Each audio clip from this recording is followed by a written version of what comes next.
Okay, so today should be probably the second episode during Wilds of Eldraine. I didn't really do anything with it last time.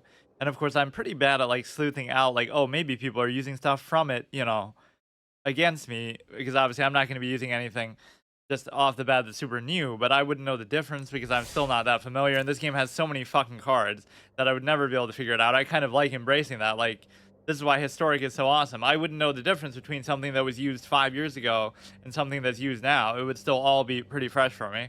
So I had enough to do my draft last time, and I have enough now, but I'm still not going to do it.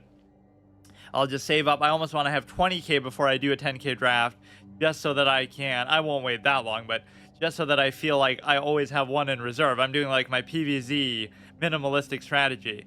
And the second point there is just, I've only done like two 10K drafts like ever, I think, right? That was my last one, was the anniversary one. So it's almost like I should do one per expansion. That's the best I can hope for. So you do one 10K draft per set, which seems insanely slow, but considering how little I play and I guess how badly I do in them, that's the real secret. Kill 25 creatures. If you're just able to win like 3 or 4 games, you'll get almost enough to do another one off the back of that. I do have a mythic wild card, and so the collection in this game is very measurable because it's like whatever collection I have is going to be the absolute of like, well, you could have done better in drafts and stuff, but what I mean is like the raw amount of cards I have is the fixed amount that anybody would have in the same situation, because you can't disenchant them. So it's a guaranteed fixed thing that I can't influence. And even the wild cards are measurable that way too. Like whatever stage my collection is at is always going to be a net positive. I guess it's sort of a problem that I have, like in Hearthstone, where I would keep disenchanting stuff and ruin my collection. So in the way the game helps me like that, as much as I would like to be able to craft stuff or disenchant, and then like, you disenchant 4 cards and you can make one of them of the same rarity, you get like a 25% rebate. It's still worth it sometimes, but for a clown like me, I overuse it and really hurt my collection. But what I mean is, like, even if you criticize the way I've used my wild cards, the net number of mythic cards and everything that I have would be a set value. So that's what's kind of cool about this.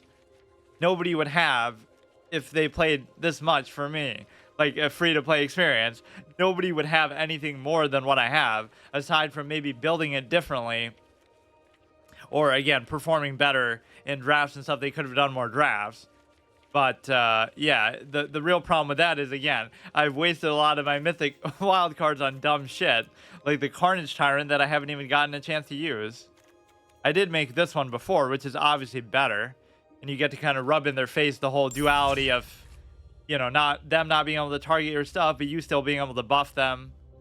I've avoided trying to make like multiple of the same card too, or at least when it comes to mythic, right? Like, I'm not going to craft 2 of the same mythic card even if they're really good. I'll craft one that's worse, that I know is worse, just because I want variety, which is obviously bad, and I know it's stupid to do. What was that one that was like a little kid's scribble, one of the lands? There's so many cool cosmetics that I would like to have gotten, but obviously this is a pure 100% free to play run. They should let you buy this with gems or something, which is almost like the pay to play currency, but it's not, because you can earn it from drafts and stuff. Sometimes it kind of forces you to do that, where it's kind of annoying. So with that 600, I could almost do a cheap draft, I guess. Oh, maybe that's what I should do, but it's going to kind of come to the same thing. Like, I should only do drafts with this and keep the gold for something else, or I don't know. Because like, if I save that 600 gems now, even if I do a 10K draft, and if I do a 10K draft and I don't do that well, it'll still combine what I got from the last one. And so 2 failed drafts together is enough to do 1 more, aside from just winning like 3 games. And it's so punishing, because if you win 2 games, it'll give you like white or black. I guess I will do some white stuff. I'm too lazy to really make decks, because these episodes are too short that I just keep end up doing the same ones over and over, right? So I'm getting kind of bored of these in a way, but I mean, I don't need any excuse to be bored of white, because it's just always trash. What could I do? Black I typically save for drafts. I just like doing it that way, so I haven't played much with black on the ladder. In fact, I might almost never have played as black. And blue I just hate. White I also hate, but I'm kind of forcing myself to do it. So we'll kind of see, you know, let's do it sort of the inverse. We'll play one game with each of these, and whichever one does best, I'll do a best of 3 with. And that'll be basically all I do because I'm so fucking, you know, slow paced. But no, I do have a mythic card in reserve. I do have 10k gold, so I'm trying to build up some excess of stuff for once just to have. But I could do that 10k draft anytime I want. It'd be my 3rd one ever. And, you know, I like a series like this, too, because it's so authentic with... I never played the game before, and every second I played it has been on stream. And so, you know, forget about 10k drafts. Every draft ever is on here, so you can revel in my stupidity and how bad I am. They are very complicated. Like, my average here is only like 2 to 3 wins. And so the feeling that you get from it is basically that regardless of, yeah, sure, I don't know the meta, and I deliberately, you know, don't like to look stuff up, and I don't know what I'm doing, and I wouldn't even say I'm that new to the game because I played like on and off now for a year, but something about it is just like very, very challenging. I'm sure everybody just has like some kind of add-on that's even telling them what to do, but it's just, or they just metagame like crazy, which is fair enough. But whenever you gain life, let's put this down. Like, yeah, this is the exact heal buff thing that I always complain about, but doesn't mean that we're guaranteed to win. And of course, Frodo is in here almost just as a gimmick. We haven't won with that win condition ever, and I haven't even really had the chance to win with it. That's the only reason why I have black land in here, actually. But for the most part, it works out pretty well because even the colors in this game are actually pretty forgiving in the sense that,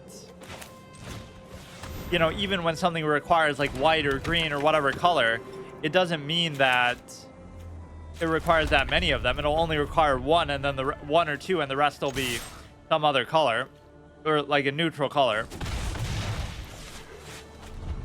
It really surprised me that this game has only been out for 5 years, like at least this version. So that's why I feel like so much taking my time with it, because assuming it'll be around for a while, even if it'll be around for like, you know, another, let's say 5 years, right? There's no rush for me to do anything with it. Whatever I'm doing is like a net positive where I'm able to, it's a net positive where I'm able to just build up my collection, and then I can always make a mythic deck whenever I want. It's just presumably whether it be in historic or not, it's just like, I don't know, it's kind of the opposite of what I do in Hearthstone. Hearthstone is like I've already been there, done that, and so now I do all kind of weird gimmick fun stuff just because I don't see the point in doing it every month and every time. So I kind of just do, you know, fun stuff even after having done the high level play. Here it's the opposite. Like, I have never done the high level play, but I don't want to rush into it either, so I want to take my time and eventually get there. And so there's really no format to the series, which is pretty rare. I should do some sort of challenge to it though, nonetheless. Like, if I can't get to a certain rank or I can't do a certain thing, then I have to delete my whole collection, delete my account. But yeah, the only format actually I thought about doing with this was, or you know what, let's play each one then until I lose and then see which one does best in the best of one. That'll be a fun format. The only format I thought of doing was fucking last October, which is probably going to come up on the shop now. I'll have enough gold saved up. That's what I'm really saving it for. There was this stupid skeleton on the shop that I wanted to buy, like a pet. And I was like, oh, if I don't save up enough gold to get it by then, I have to delete my account. But that was more just a joke because I had just come off of doing, whatever, something in Hearthstone, the legend run in Hearthstone like that. You don't really need that. You certainly don't need 2 of them. Yeah, this shows you in a way how hard it would be to build up a good collection. Not just, I don't think I've ever seen this one before. Maybe it's new. Not just in the sense of building up like a good deck. You can always make like one good mythic caliber deck at a particular point in time, right? Reasonably cheap. Like that's true in Hearthstone. Like for 4,000 dust, which is not a lot, a new player could just make a, you know, cheap aggro deck that's legend caliber. But to have like a really good collection overall with just a lot of good cards for different colors, different decks, stuff like that, that can be really hard to do. You can always just speed run through and make like one really good deck and then the rest will be just be you'll end up just playing that same one over and over and over, and maybe it'll get outdated very quickly. Like, imagine that you're a new player and you use all your materials that you have to craft one good deck, and then it either gets outdated quickly because a new expansion comes out and it's just lost in the dust, or they'll nerf a card in it and then you're just fucked because that'll ruin the whole thing. That happened with like that Death Knight one where they nerfed all the necromancers and showing that. I have 3, but I only have 1 white, so I won't be able to do much here.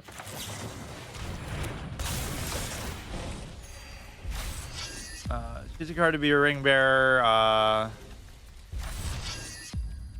mean, this guy's there just for the buff, and a lot of these creature effects are predicated on the simple fact that, you know, obviously the whole basis of the game, which still surprises me sometimes, is the fact that you can't attack creatures, you can only block, so you need removal constantly.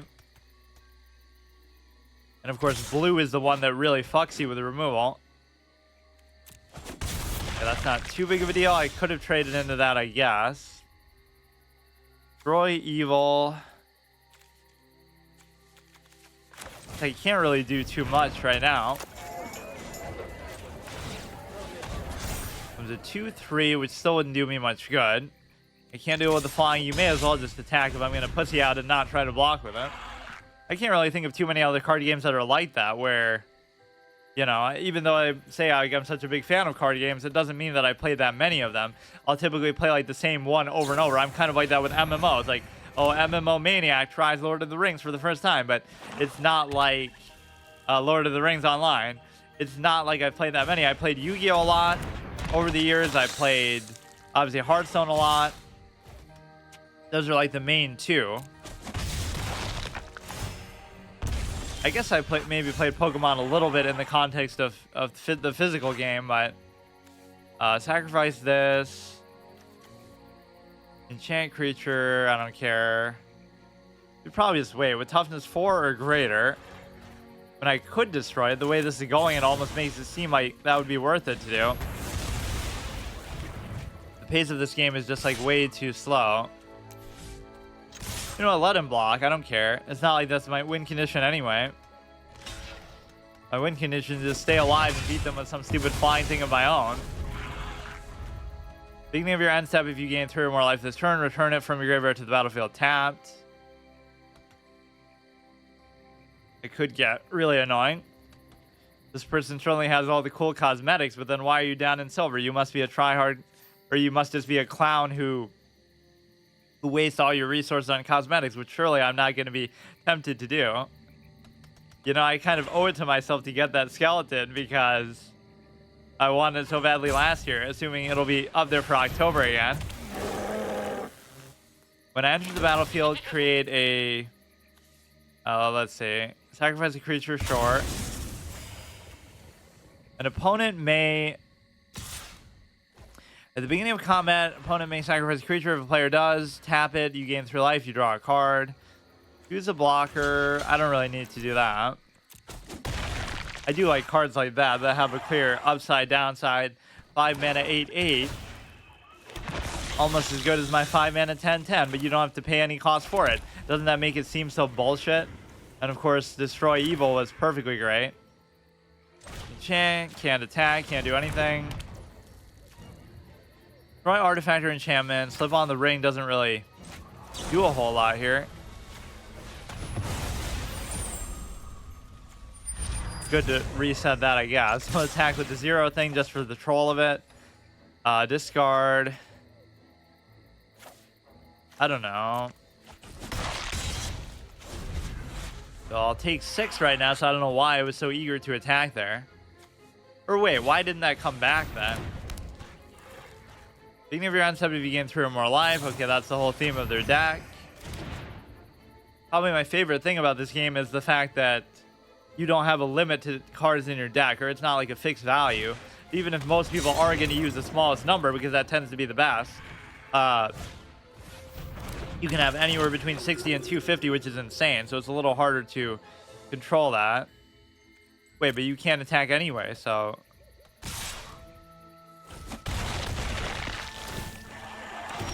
We did 2-2 with flying, which I'm not going to be able to do anything about. That doesn't help me either. Destroy artifact enchantment. Equipped creature gets +1/+1 lifelink. Fine. I can't really deal with this flying thing.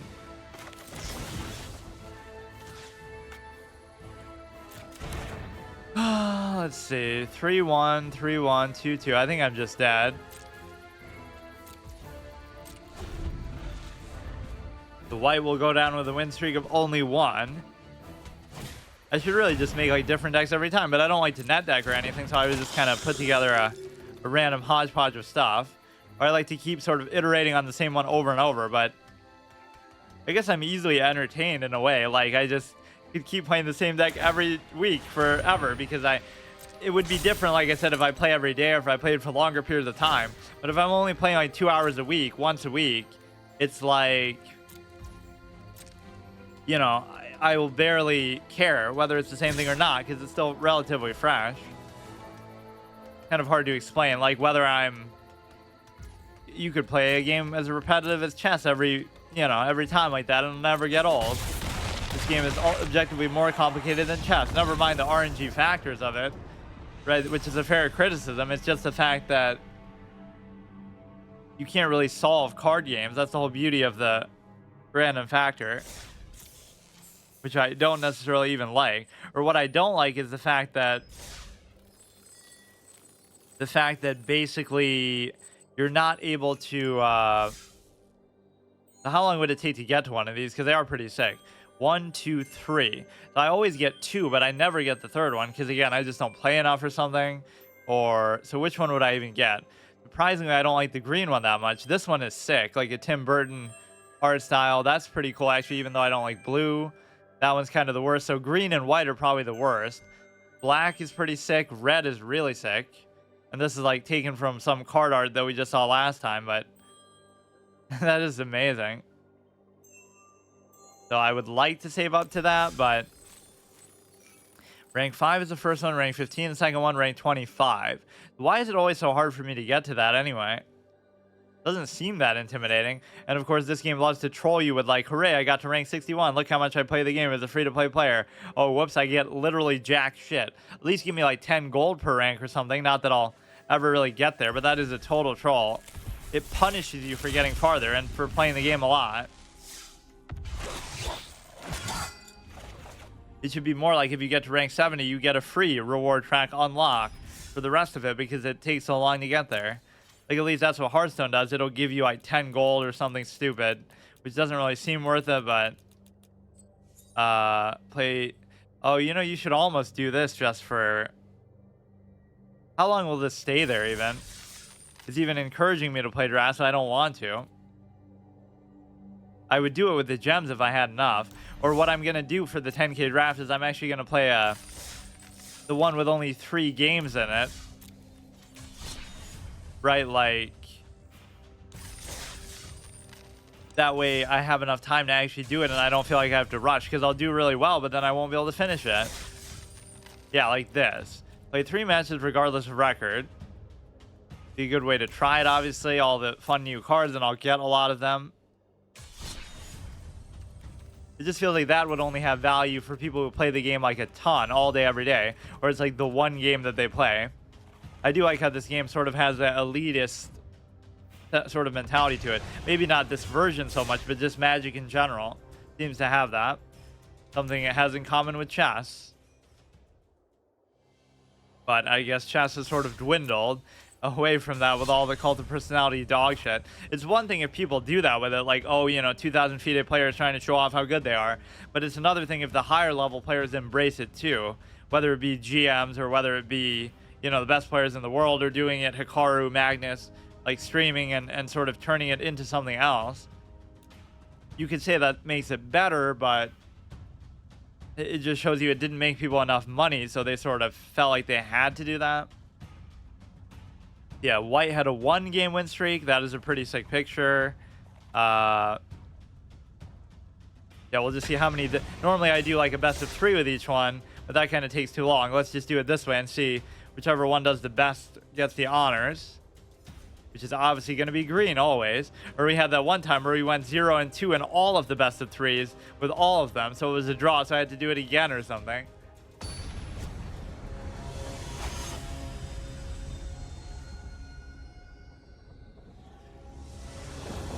Imagine they make you pay $15 for that tutorial base portrait that you start with. Maybe like one of the worst undesirable ones, which I think is even cool, but why should you have to pay that for it?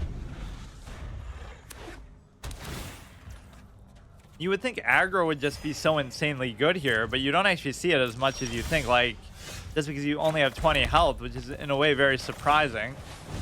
Of course, this is the low value, low cost dragon deck, or I mean low value, high cost. All these dragons suck. Creatures you control gain haste. Be good for some kind of combo, actually. You might have this in the deck that has nothing to do with the goblin or samurai archetype. Just you play this plus like 5 other things and just give everything haste and just one-shot him. But he's going very slow pace, which could be a good or bad sign, but this is the Exodius Harkon thing where I have all 4 of the things, which don't actually matter that much. This I do like, even though I probably would be better off trying to reduce the cost of everything. Like the only deck that I really use,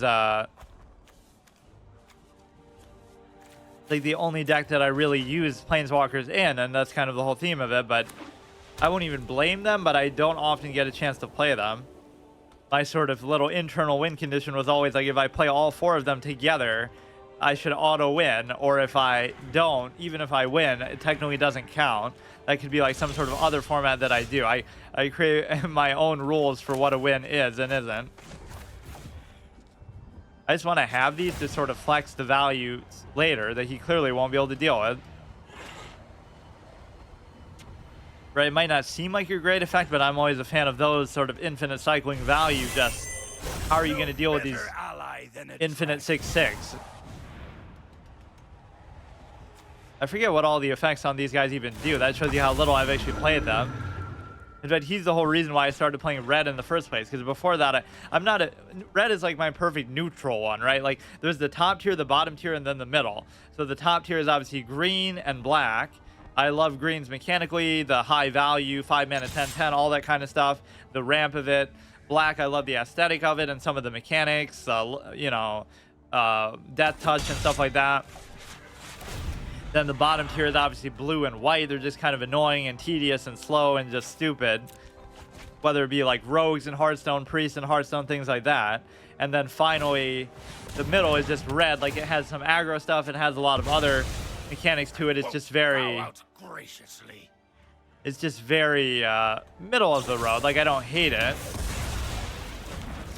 So at least we got the Shiva and Dragon value out of it, but we didn't get very good value otherwise, like just reducing the cost of stuff, which this can do, but this discard thing is what's going to actually get me killed. And we almost have enough mana to be able to play this now, in before I get like no lands now for the rest of the game. So now I'm still going to end up losing because I'm not going to be able to play any of this, or I should be able to do this no matter what. 3 treasure tokens, actually that's worth it because I can play the Shivan Dragons now, both back to back probably. It's +2/+0 till end of turn. Now I can just play them anyway. And again, their effect isn't even that good, although you could do whatever. Yeah, if you can get that guy to stick around, it would be quite fun. And that's one of the most fun things ever about... Fuck me. One of the most fun things ever about Hearthstone is the hero cards, but they've sort of phased them out. And they're fun in effect. Like, it changes your hero power. It changes... it has, you know, all the battle cry, and it takes on a whole new personality. But they're obviously too powerful, and they impact the game in too extreme of a way. Although you could say that about Planeswalkers, too. It's just... the fact that you can have multiple of them out at once is insane too. I don't know if you can have multiple of the same exact one. Not by which I mean like obviously Sarkhan, because I know you can do that, but I mean the same Sarkhan. So this exact guy, if you could have like 4 of him out at once, that's not too big of a deal. I bring my own army. But this whole discard thing is actually going to fuck me. I can't do anything about it. Whoops. No, no, no. Well, I didn't mean to do that, but I guess I can still do it. You just have to finish this clown off before he does too much here. I don't even care about that. Make him sweat. I could have given this a little bit more attack, actually.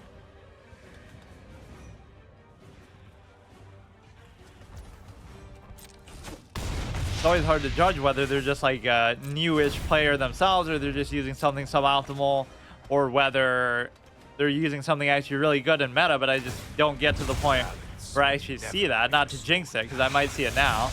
It's like, see, a simple card like this can destroy me because I just don't have a way to deal with it. There's so many mechanics that I just ignore. Like, I don't care about removal. I don't care about, you know, just destroying artifacts or anything. I'm just more like, not even like I'm trying to go face, but I'm trying to go board. I'm like Kawhi. I'm bored, man. The way that they, you know, because he was such a good rebounder for his size and all. That should be more a nickname for Dennis Rodman or something, though. The Worm. That's always a sad case because he's always injured and people try to act like it's his fault, or even like load management and stuff. Clearly it doesn't work, but you know, what do you want a guy to do if he's hurt? When he plays, he's amazing. You can barely see what this thing even is. Okay, just hurry up. I should have it. I can buff these like crazy too.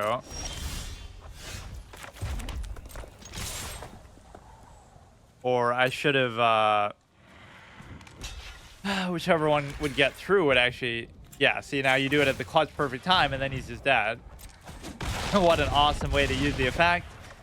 We get Sarkhan deflect, so let's see if this will beat out. Wait, what? Oh, the fucking... I would have had enough to do that too, so if I lose now, that'll be really stupid. Whenever it attacks, return target creature from graveyard to battlefield tab, legendary, blah, blah, blah. I'll just buff both of these like crazy, dude.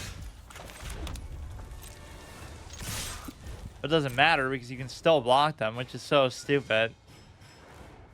Like, watch, I'll still somehow lose this one. Ivy's even celebrating. I do like those last second things, like where you technically died, your health dropped below 0. That can happen in Hearthstone too. But technically...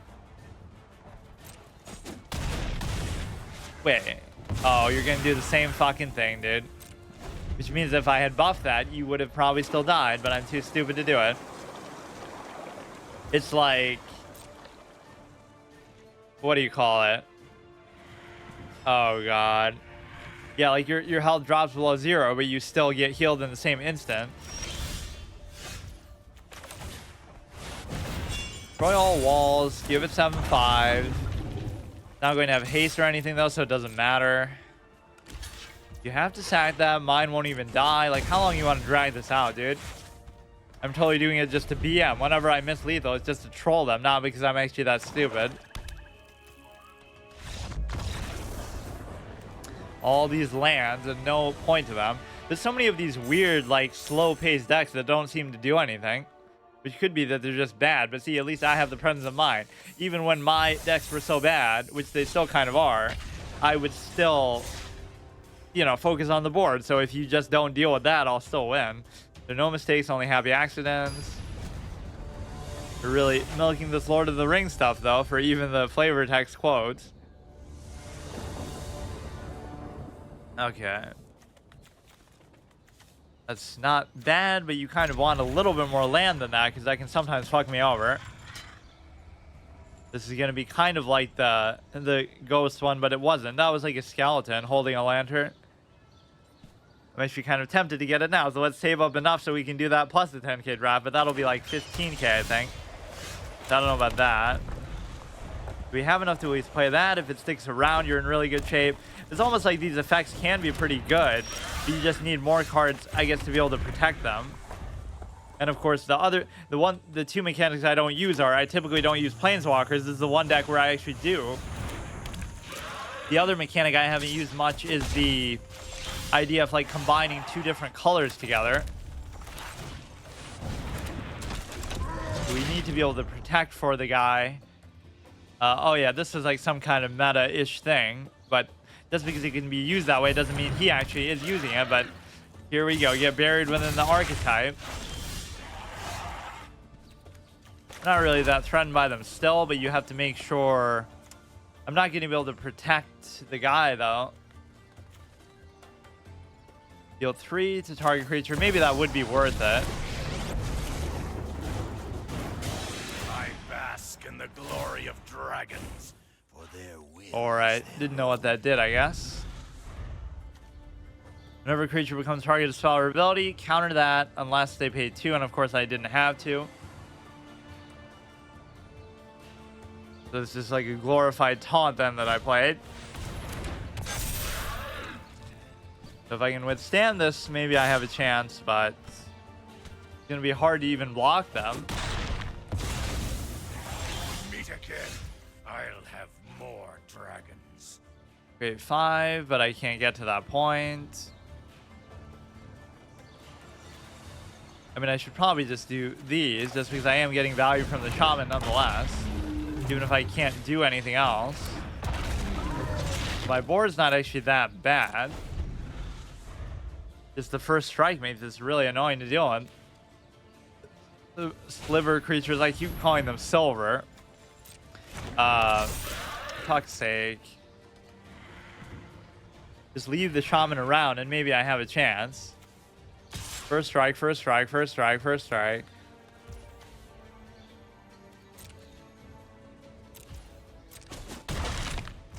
Surprised you wouldn't just attack with all of them because I really can't even do much about it. Spell costs 1 less to cast for each land card in your graveyard, flying haste. When it deals combat damage to a player, they discard their hand and draw 7 cards. That could hurt me more than it'll help me. Deals 4 damage to target player or planeswalker. Deals 1 damage to each opponent and each creature your opponents control. Would that... Well, that still wouldn't do anything, though. I mean, at least this would have some sort of first strike resistance coming up. Look how poorly statted these are, like, just for the cost. Yeah, I really don't have an answer for this. So these will both be 1, so that means that green has to win more than 1. Otherwise, we'll do, like, a sudden death with this. Or then I guess we could do a best of 3 with both, just to... Fuck. What could I actually kill with that?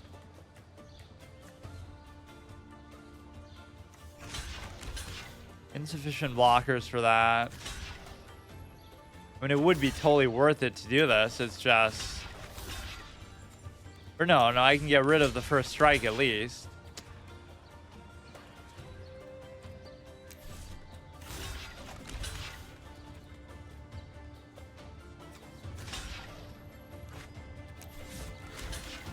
I don't know. They all have that shit.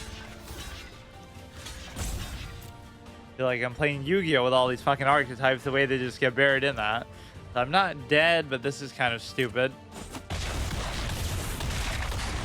Wait. Why didn't that... That makes no sense. Whether it did the first strike or not, why didn't it die then to the next one? Well, whatever. Yeah, let's see what green can do. Otherwise, those two will have to face off. So as usual, we end up playing green, but at least now I'm not doing it by default. Like, I would just love to play it anyway. So I still think in like over a month of having the Carnage Tyrant, I still haven't been able to play it. So maybe I'll make a second one just to increase the chances. I'm pretty sure he is in here with my whole hexproof ideation. I'm surprised it took me that long to come around to actually playing it. He's even there. So I'll keep the suboptimal hand just for the chance to do it. My first time playing like arguably my favorite card in the whole game, even though it's not that good, just... It completely makes them feel powerless. Even the trample is kind of unnecessary, but we'll lose to some stupid heal buff bullshit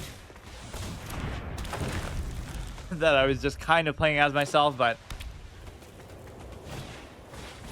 I guess the only format with this was I was saying, oh, I'm going to collect every green card in the game, but that wouldn't even be possible because unless they just stop making expansions to it, you know, you'd never be able to keep up unless I could disenchant every other card of every other color to try to do that.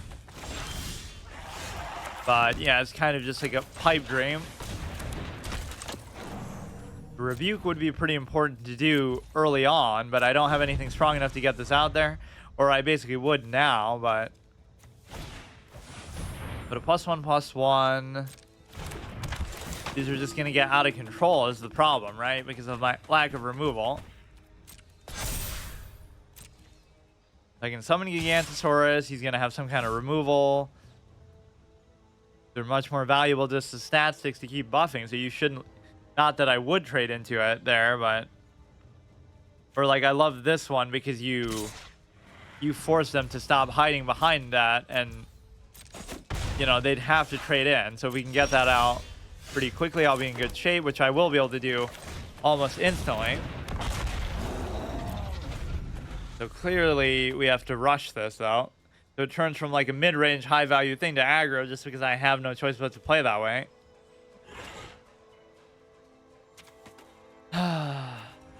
Yeah, this value always just amazes me, even compared to other colors. Just the fact that it requires you to hard commit to green, but the fact that I do that anyway is pretty, you know, it doesn't hurt me then. We could actually do the angler thing, which I wouldn't want to do, but, or no, I'm like one short. If I get a land, I could just trade into like everything here. He's not even doing it based on the gain life aspect. This is pretty good because now, even though he will hit my phase, we're going to slowly start to chip away and just kill his stuff. It doesn't matter how much you buff them, it's still too early, although it could get out of hand quickly. Attacks if able. That is one of my favorite effects too, even though it seems like a shitty 7-mana 7/5. It still doesn't matter, as long as it doesn't get past like a 10, which it probably will. Or, you know, that could be problematic. We have Rebuke coming up next turn, so I could kill one of them, ignore the other, and then just, you know, kill something else. This is a chick that's causing me so much trouble.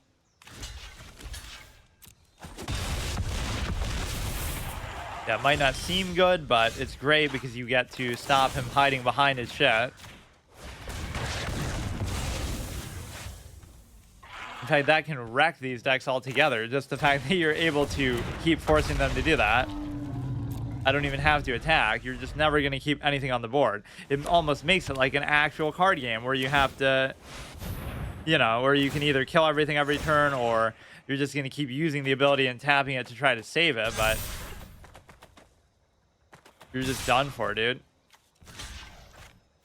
I finally found the ultimate weakness and counter for this stupid ass buff stuff, but it doesn't always work, or you're not always going to get that out. Now we'll put the clam down with our finisher, the Tyrant. First time ever playing it, even gets a sexy effect like that. Now, you might think it's because of every mythic gets an animation like that, but it actually doesn't, right? Like,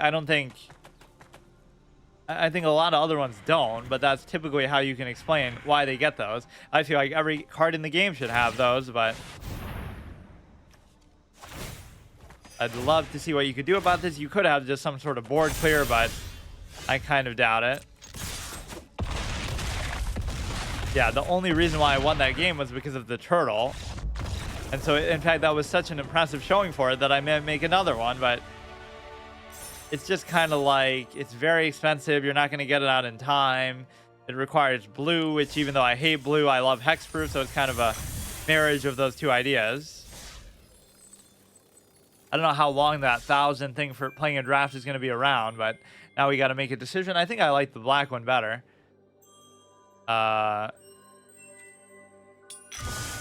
We'd have to get 2 more, or wait, we'd have to get 3 more though. Wait a second.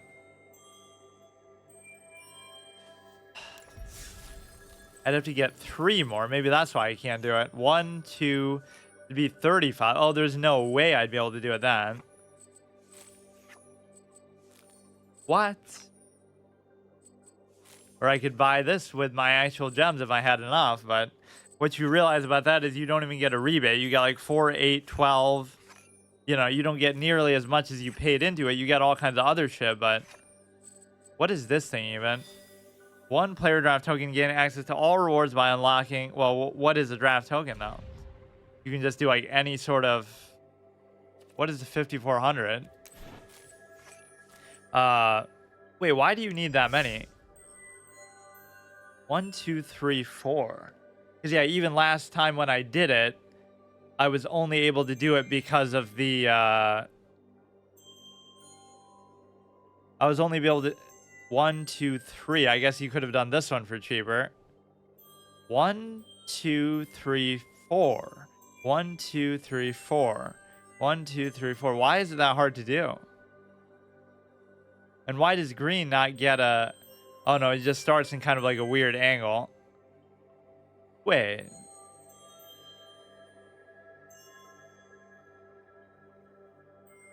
That's weird. This looks like it doesn't have a proper starting point. You're starting here, but then you're going to there. Oh, it just looks kind of anticlimactic, I guess, at the end. That's kind of sad. So either I'd have to play this a lot more, or I just would never get to do that. But like, you should at least get that 15 thing every time if you're trying to do it. So yeah, so this also won 1. So if this just wins 1 more, then we'll do the best of 3 with it. That's kind of sad. So I'd miss out on that, or I'd have to make some sort of format to force myself to... I mean, we have a long time to get there, but I just don't play enough to ever do it.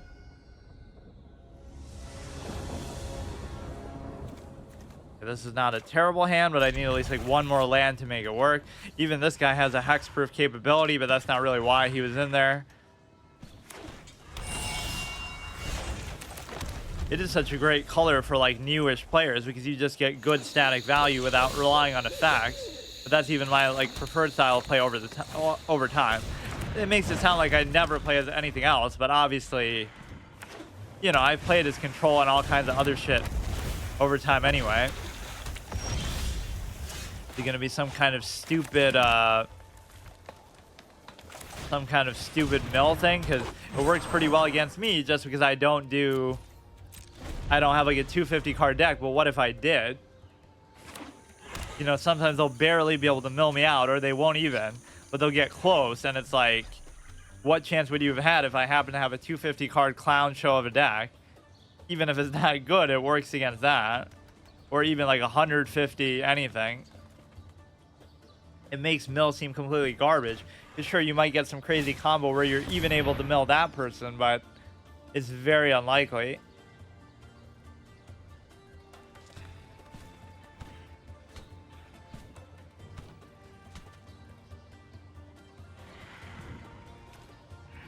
Let's see.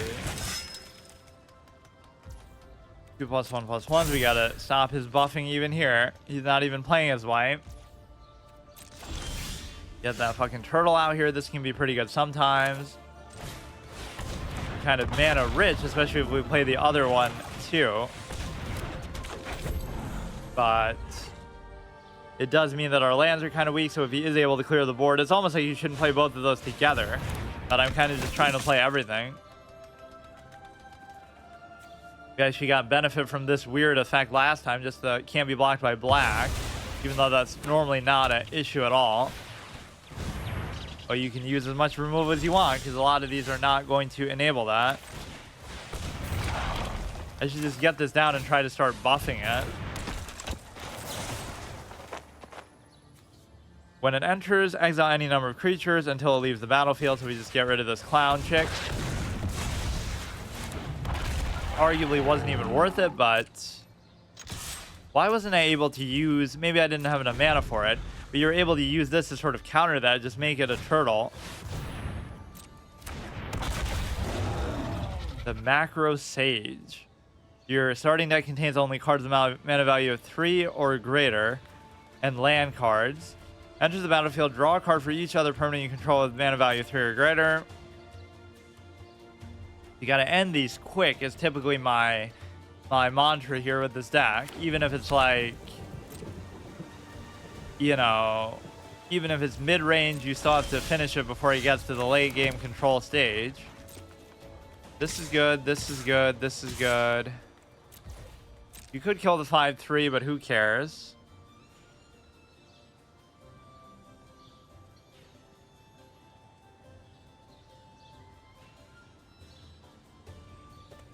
One area I feel like this game isn't popular enough is in on Twitch. It's just like Hearthstone. I was even making fun of Hearthstone, but this game is newer than Hearthstone. In some ways, at least, it's arguably better than it.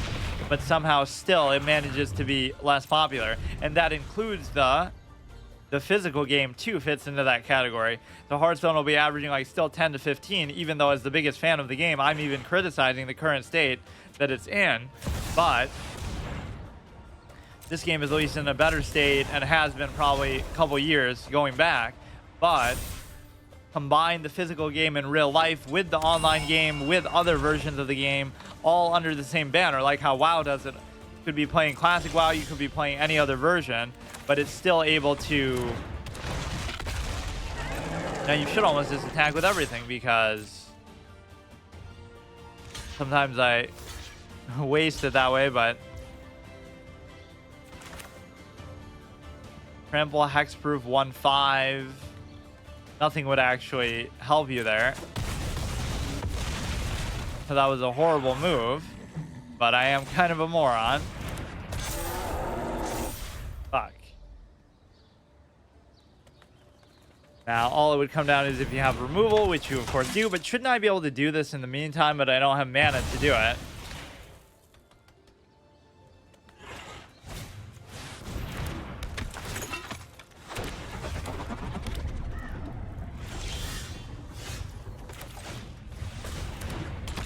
Now I'll actually lose.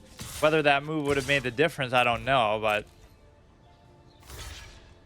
fuck's sake. At least if you try to use removal on it, I will be able to, yeah, all I have to do is make a buff deck based around that, because nobody ever seems to be able to deal with it. Hexproof in general, you can just AoE, but mills 2 cards, a little bit too late to try to start milling me, but it's amazing how much people are able to flood the board in this game, even if that's not the purpose of their deck. It just ends up being so annoying. Or at least I suffer from that because I don't have AoE typically.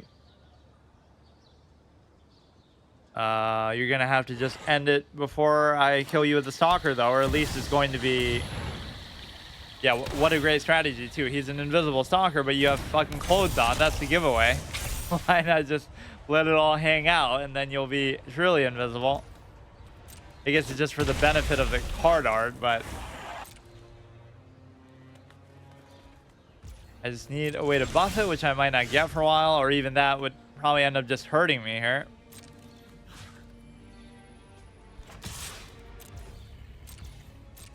He's gonna have some sort of stupid heal. Again, imagine me unironically winning with that. The problem is now that everything is a draw, so I'd have to do it again.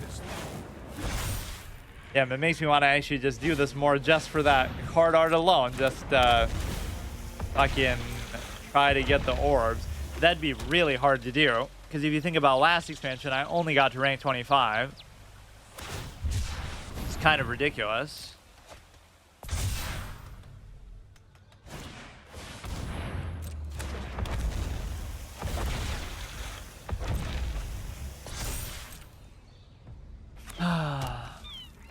And it was, yeah, that's why, because I only needed 3 orbs to get the Frodo thing. Yeah, that is pretty nice, but still not going to matter much. Right, it's just going to be his board is too imposing here. I still don't think I'm dead, but it just takes forever to actually do anything here. Fucking flood the board to an extreme degree, because clearly you're a control deck. This is what control looks like in Magic.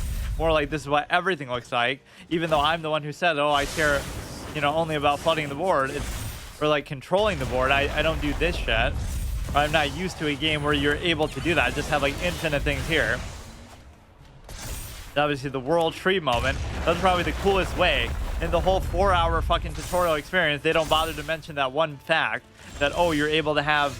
Oh, shit. That would have won me the game before. The one fact that you're able to either have infinite minions on the board, or that you're able to have 250 cards in your deck, up to. I mean, you should just be able to attack with everything.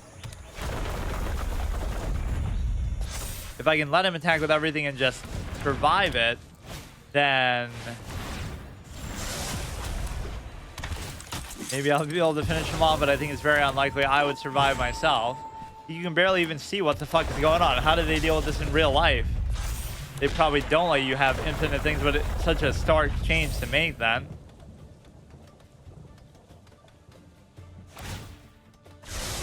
Always.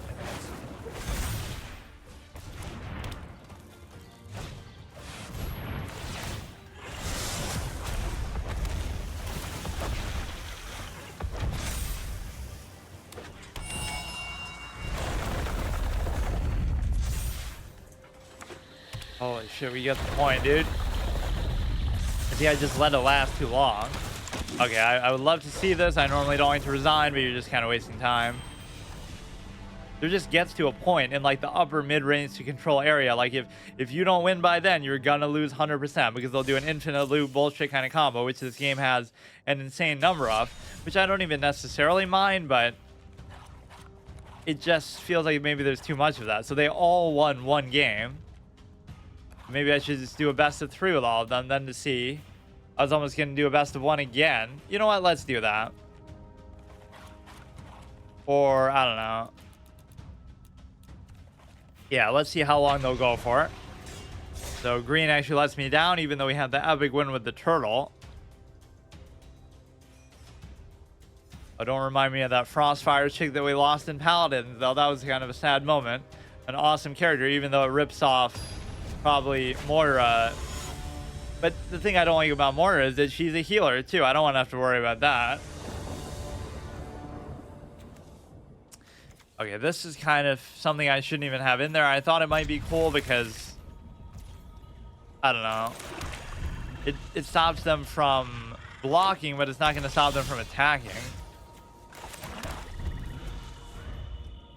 If you could use it on your opponent's turn, then that would be a good effect. Oh, look at this, dude. He's copied me.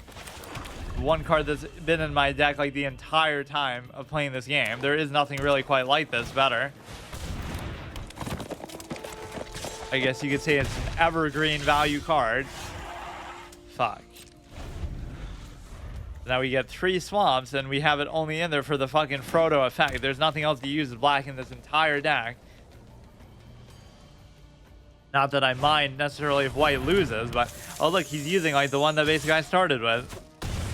I don't know if these were all like in the starter deck, but at least what I was using for a very long time. Of course, I'm doing this just to fluff up green and show you how good it is. Fuck. This I replaced with basically the social climber because the trample wasn't too valuable. It's a great trigger for that. As we know, you can easily beat this deck with what I'm using, with like a healing type buff thing, but he's not going to have any removal. You can win in this very beautiful way. Wow, thumbs up. What a great guy. It's exactly what I would do to so many people when they just wouldn't get what they need to get. Beautiful. You played your all hand, everything. All creatures able to block it do so. So we get the fuck rid of white, so we don't even have to worry about it. Now let's do red and green to see who's gonna win. And it could be a tie again. Yeah, I guess if I did this 15, but how do you even do that? You'd have to actually win, which sometimes is surprisingly difficult to do. So I'll do it in such a way that whichever one wins this gets to play the whole rest of the time, right? The episode is dominated by the color or the deck that is victorious in this match. So white should be out of it, but it might not be, because what if we lose with this too? If we go 0-1 with both of these, then we have to do it yet again. Yeah, maybe I shouldn't do best of 3 until the end, right? Because then it takes too long. Yeah, that's still fine, because at least we have a decent amount of land to go with.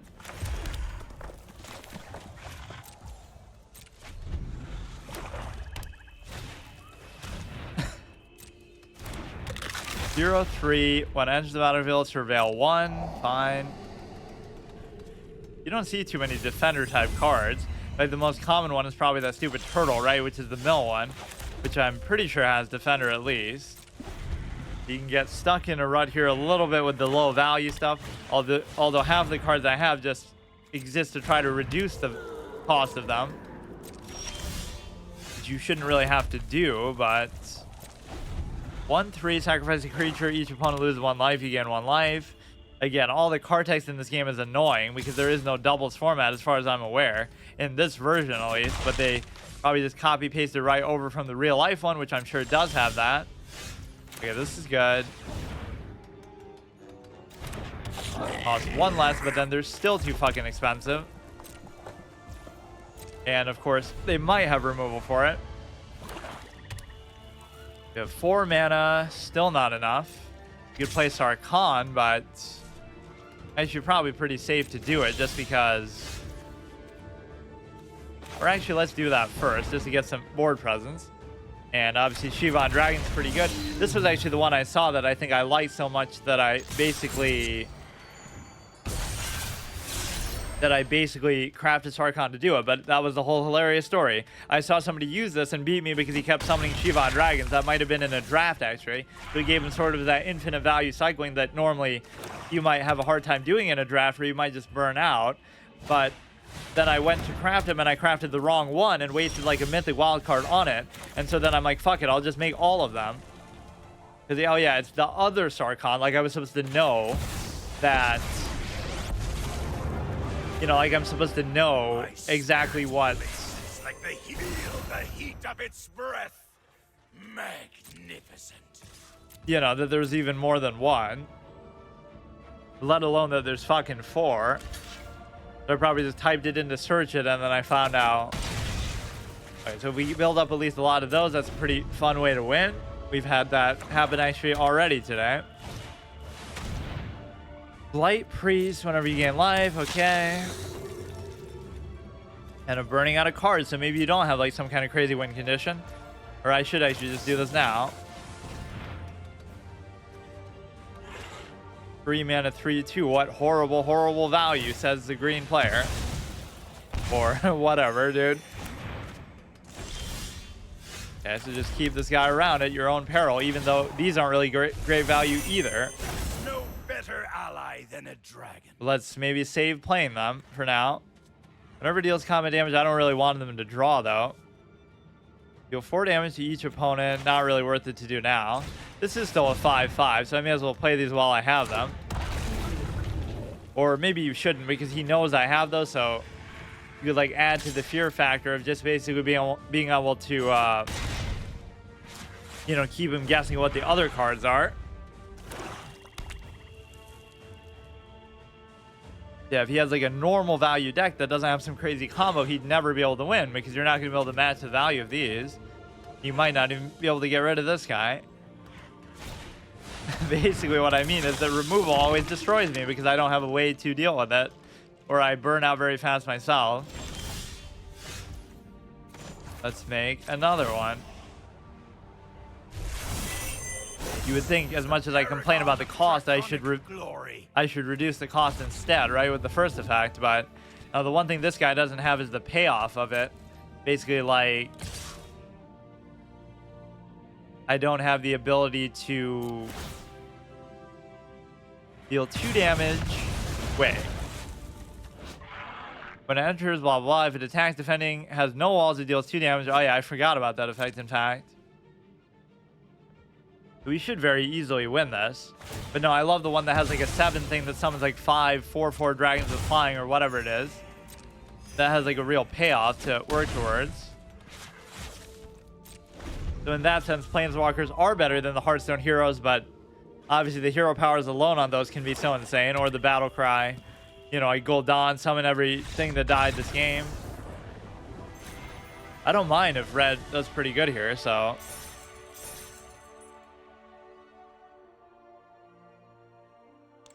Yeah, I guess that's what you really have to do is farm the experience from that. Because if you do the math, right, let's actually try to figure out.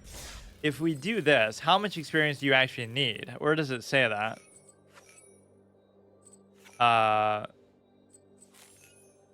5, 6, yeah, how would you know exactly? I assume if you get that every time, right? What does the green mean? Or even just completing the quest obviously is going to do that. 500 gold, 500 experience. I don't know how to measure it exactly, but basically sometimes I end up not even doing the quest. So I definitely have to, I'll make a point this expansion then to make these episodes longer, even if only a little bit, that I can manage to do.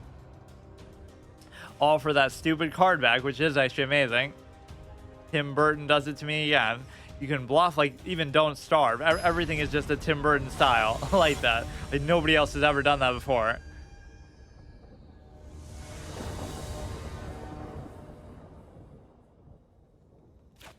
Even when you're trying to use a dragon deck, you somehow fit a dinosaur in there just because they're always such amazing value. 4 mana 4/4. Somehow I thought that was even better better value than that. I thought it cost 3 actually.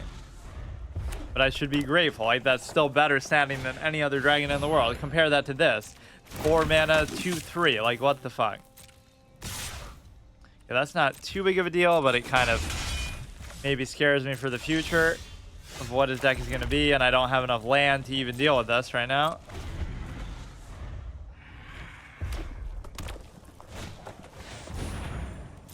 So those should be the 2 rules for every episode at least, is you have to do the daily quest, which I should do anyway, and I should get to the 15 win threshold of being able to basically, you know, get all the experience from that as well. Okay, maybe I should use shock on this, but basically we have to make sure green wins this set, and then we'll just play with green the rest of the time, and clearly that should be enough to do everything. Yeah, imagine not even doing the daily quest once a week as a free-to-play player. And that's how shitty my commitment has been, maybe. Okay, now at least it makes it worth it to do that, but now I almost don't even want to do it. I obviously can't attack.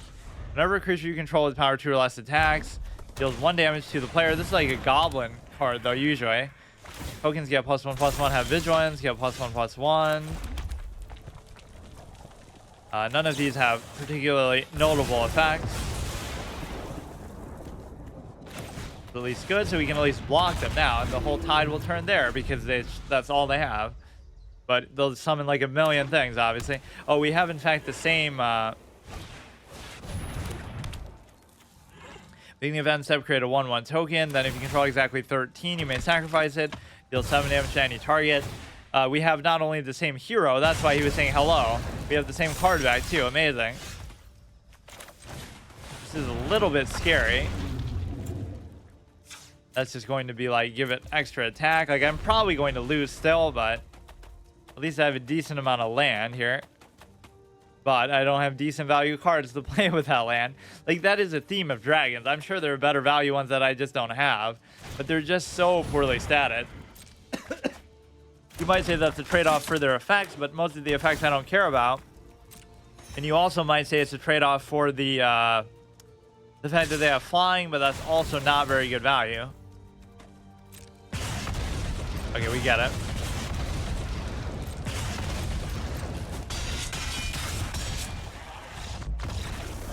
That's probably why he was so interactive with the emotes. We're like a mirror matchup, but not in the gameplay-centric way. Okay, that one 1, white 1 0. Now it's to try to go with with green. What an insult! I almost called green white. We did get to play Carnage Tyrant, but more so the star of the show today has been the turtle. Ash always wanted to tend the Grand Ball in the Dwarven halls of Delver Hall, but her parents forbade it. Unbeknownst to them, she dons a disguise and sneaks into the ball. Unbeknownst to somebody else, something.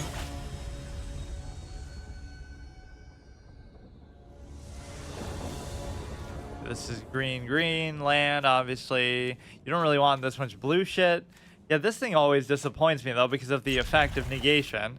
My postulation of what it should be is you can't cast non-creature spells, and then the rest you can just negate that. In other words, it's okay to have a 4-mana 6/6 with hexproof because I can't cast non-creature spells. That is payment enough, but it's almost like it poses this as a benefit, like, oh, you can pay 2 to be able to use non-creature spells, but I don't care about that. But then your opponent can pay it as well, and then obviously use removal on it, which I don't want. When it enters the battlefield, conjure a card named Plains into your hand. If an opponent has 3 or more poison counters, you may seek a non-land card instead. See what a nice variety of cards we see, though, too. Like, whether these are new or not, I wouldn't know, but basically, you know, by playing Historic, we get such good variety, although we do see that white shit a little bit too much. I need one more land, and I can play this dude.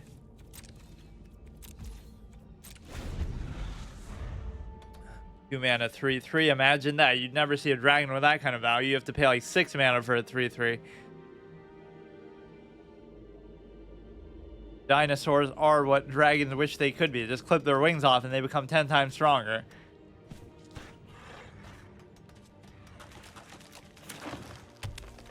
Which there aren't too many dinosaurs in any other color.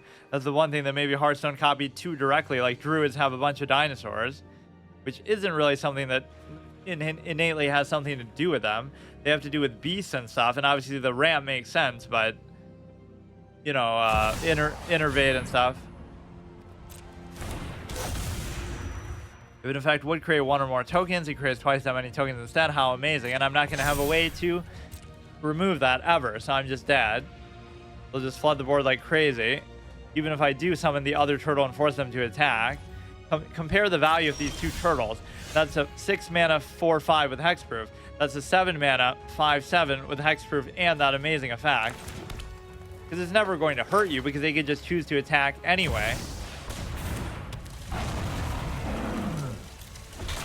Or maybe I should have just attacked in.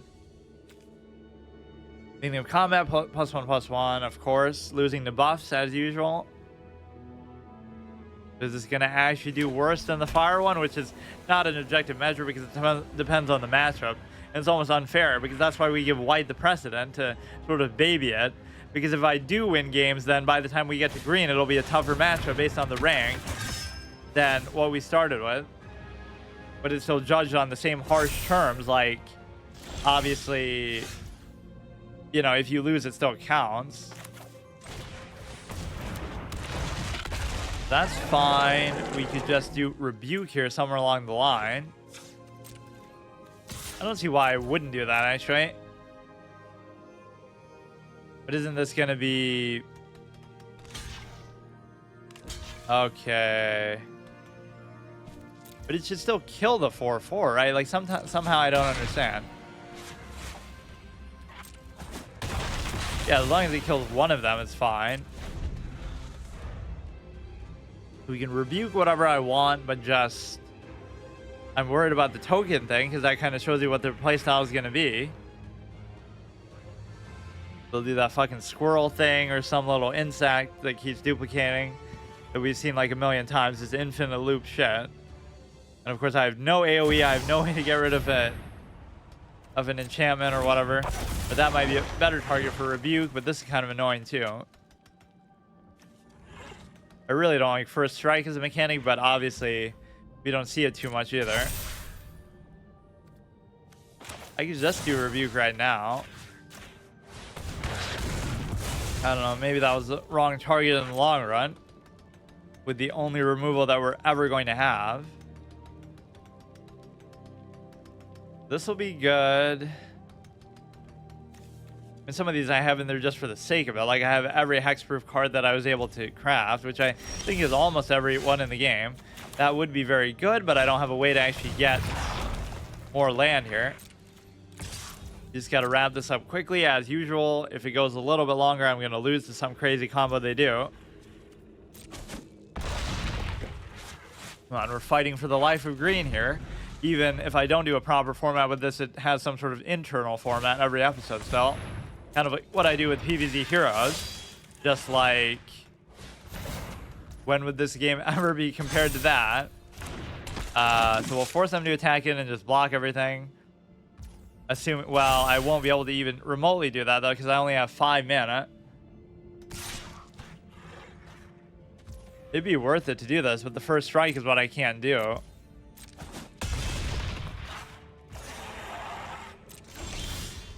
I'm never going to get enough mana to play this shit because it's just too annoying. I don't want to sit here and try to block everything, but maybe I kind of have to. And of course, that's a game I'm going to lose. Like, I have to just go full face mode. The turtle could save me again because even if they start summoning a few tokens every turn, I can still keep forcing them to attack in. This is a hexproof based deck, but look how few of them I have. Like, I have basically every card that maybe has it, but I don't have at least within green and blue. But I don't have the ability to actually have multiple of them. What? An indestructible till end of turn. 7, 11, 12, 13, 14, 15. So I have to block at least something. Let's do this. Let's do... Or we should just do it with stuff that's not going to die, though. Indestructible or not. You'll hit me for 11.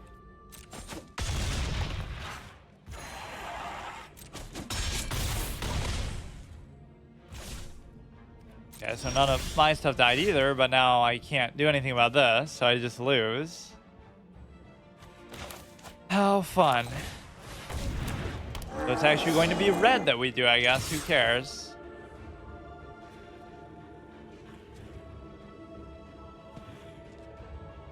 Doesn't matter whether you block or don't, I still lose. I can do 17, 18, 19, 20, 21. Actually, I would have like exactly though if you just don't block with anything, but you have that block and a lifesteal to go along with it. Like, why are you hesitant? Like, the game is over. You're so stupid.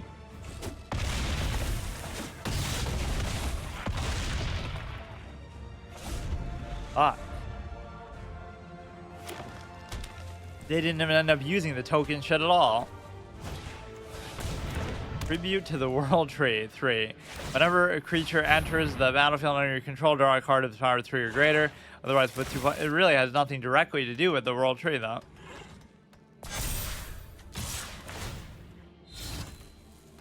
Okay, just let him win with honor here. Oh, normally it lets you attack with everything, though, even if you BM, like, get as high in the minus as you can. Okay, so red wins out with a record of 1 win in this particular one, which means obviously the other ones went 0. It has 20 white or black. Now, unfortunately, I won't even be able to do that because I'm only going to play as red now. So there you go. Let's just do that. Now we'll do best of 3s with it just to see how far we can go. So that was a bit of a surprise. I gotta probably craft, or you know what? Let's even use that to dictate something we might craft. If there is like a really cool dragon that we could make, the best dragon I have actually isn't for red. It's for surprisingly green. The 7/7 that buffs something +20/+20 if you're able to, you know, roll the d20 whenever it attacks. Let's see. Look for any good quality dragons that I could make, or let's look for like a really high cost one. There's not even that many as you might think. 7 I kind of need one more mid cost anyway. Yeah, this is kind of disappointing.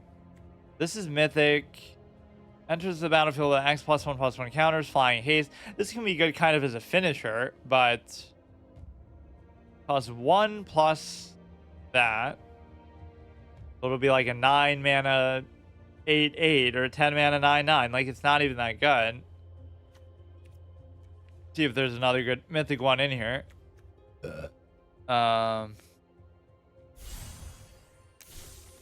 This is 7 mana 6/6. Wow, even a mythic one is such shit value. Whenever it enters the battlefield, whenever it deals combat damage to a player, deals damage to each. Oh, well, that is good, but it doesn't mean that you'll actually be able to do that. I'm not going to force it if I, you know, if there's nothing that stands out. 6 mana 4/6 bargain. You may sacrifice an artifact enchantment token as you cast the spell. When it enters the battlefield, if it was bargain, add 4 mana in any combination. These are really mythics, dude. These suck. 6 mana 6/6. Wow. Inferno of the Star Mountains. This spell can't be countered. I do like that. Flying haste. Yeah, it's +1/+0 to end of turn. When its power becomes 20 this way, deals to. Okay, that is cool, but it's not going to. You know what it really needs on top of that is hexproof. Then I could understand. but it has to be only this way.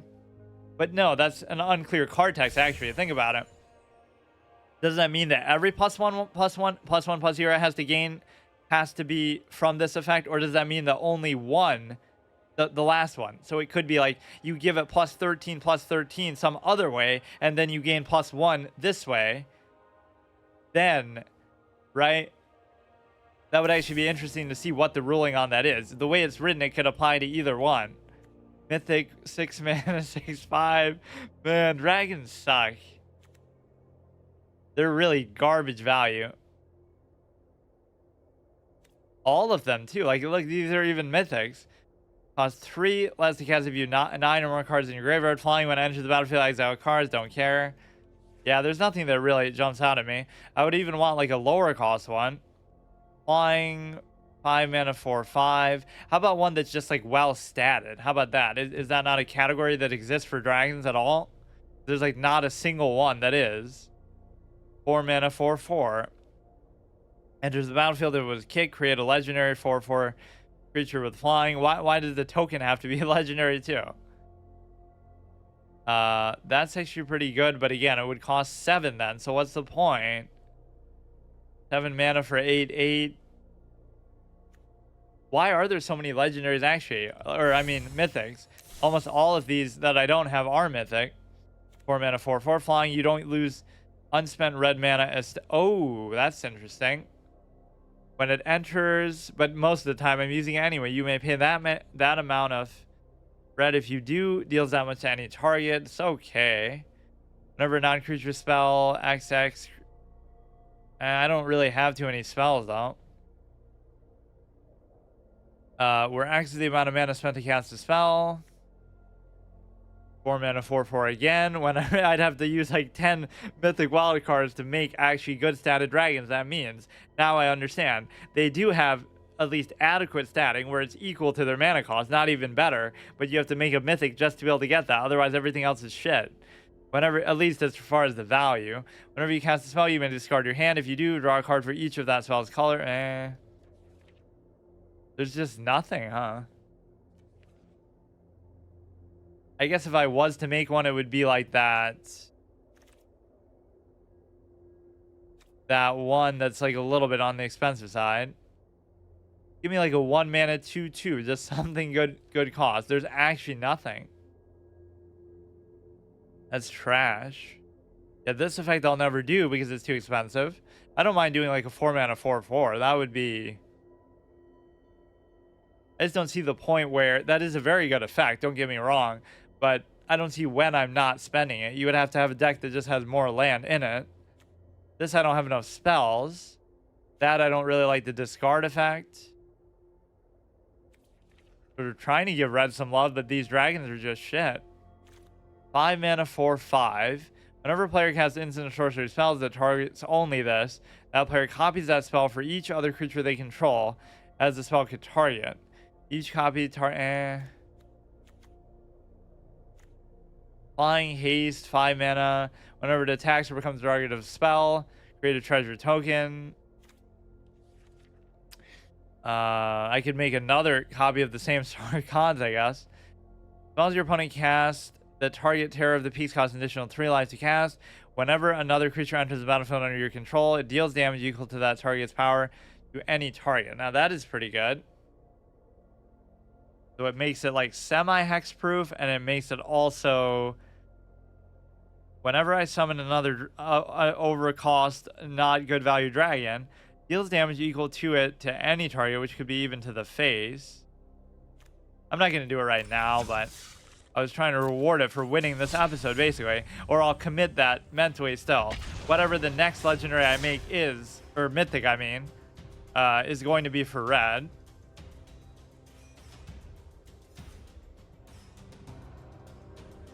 That is truly unbelievable. Nothing plays above its statting, right? Like there's not a single dragon in the whole game, or at least for red, that has a better stat value than what it costs. Like a 5 mana 6/6 or anything like that. There's like basically none.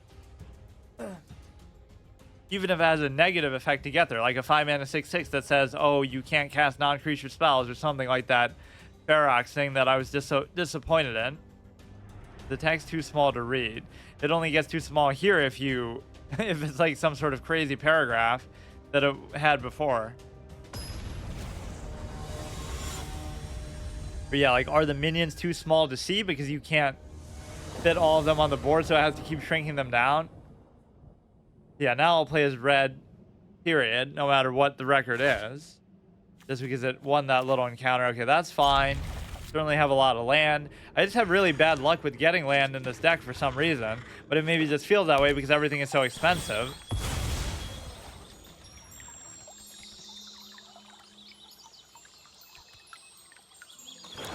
You start to think this is like the real name. Like, why would you put it like that? There's no joke or meme to it, at least. Who would put their real life name in a video game? And like, it's weird that it even lets you put spaces that way. Gonna have some way to counter it or just kill it. Unless they pay 1. He even has the type advantage. How unfair. Water is super effective on fire. I mean, at least this is well statted. 4 mana, 4/4 flying trample with a good effect. Like, why can't we have more stuff like that? But I guess it is mythic. But I definitely didn't craft it. I must have just gotten it. The legendaries aren't always mythics. Mythics aren't always legendaries. Or no, I think that might be the case. Mythics are always legendary, but legendaries aren't always mythic. I guess I should have learned that from last time, but how can I just keep waiting? That's such good value too. 2 mana to just get rid of whatever I do. If I'm actually playing properly on curve. Let me guess you have another one. Or you'll just have something else like that. At least I have a decent amount of land down, so anything I get I should be able to do. That's a really rough start. What? Flying haste. Okay, let's actually try to get some damage in here. You can beat people with flying sometimes pretty easily if they just can't deal with it, which most of all, I'm at the top of the list. So I know the power of that. They might just not have a flying thing or a way to get rid of it. But this guy has plenty of ways to get rid of everything. Hatching Plans, good one. When Hatching Plans is put in the graveyard from the battlefield. Okay, let's do the other thing. Let's do this as well. We have quite a lot of haste stuff in here. Actually, that's what it's turning into. Not a mechanic that I'm that big a fan of, but yeah, mana value 4 or greater. We may as well just say a dragon on there because they all cost that much, even if they have shit standing. When it enters the battlefield, okay. Whenever it attacks, if defending player controls no walls, it deals 2 to everything without flying. That would be a great effect to do. It's just, fuck. It's going to take too long to get there, I feel like. Right, he won't actually let me do it. I'll try it.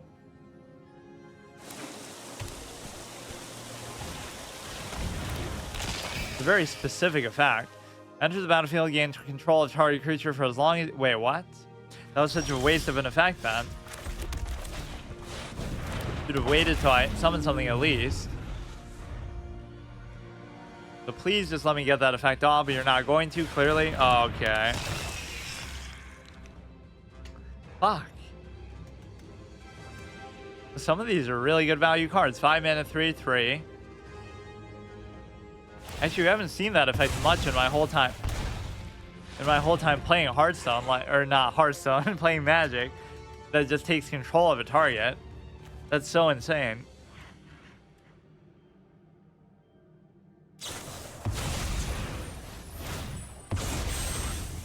Yeah, let's see that guy doing the same animation to a fucking dragon's head like that. You really feel like you could get in that position?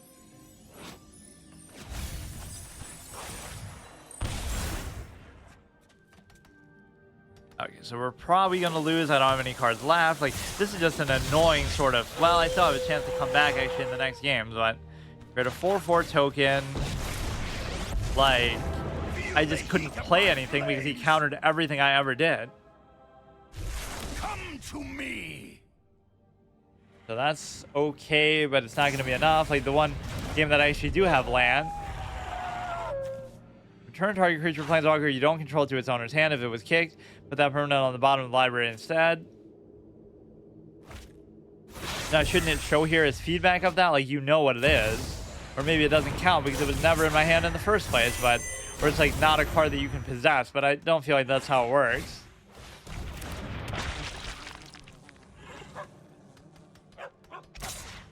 Had way too much removal and shit. Just go face.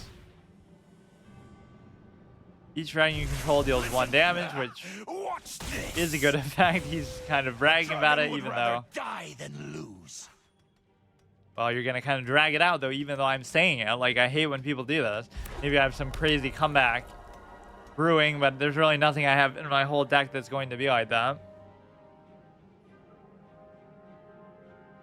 Even though it's the green completionist challenge where I'm trying to collect every green card, I'll still waste it on some other stupid shit for red. But that maybe is the right way to do it.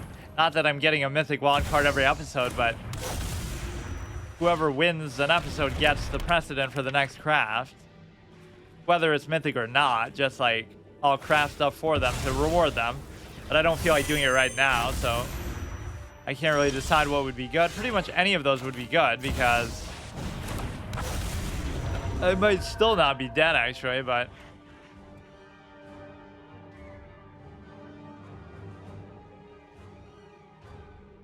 Make sure I do the daily quest at least, which sometimes I'm not even able to do that, which is really shocking. How is that even possible, I guess? Even if you're losing games, you'll still be able to do them for the most part. If I just try to measure the amount of experience I would need, I'm just getting paranoid that I won't be able to get that card back, but basically the only way to solve it is just play a lot longer.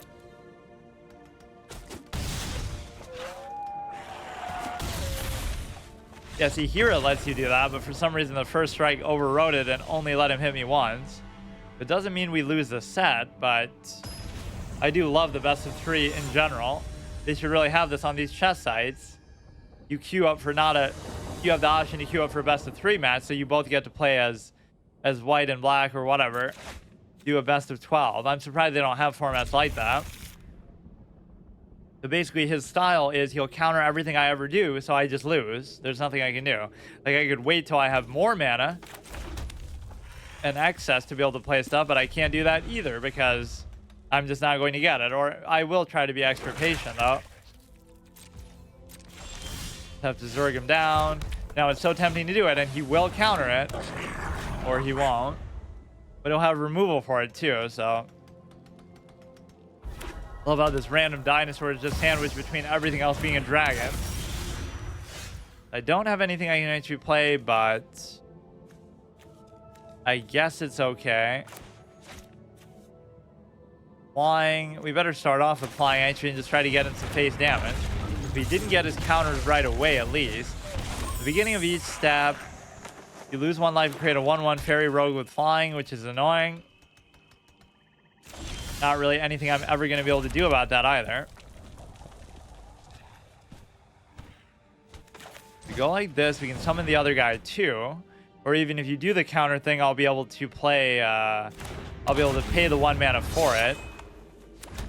Create a treasure token. That'll help me play something more expensive. Or maybe now you will counter it. At least you have the option to.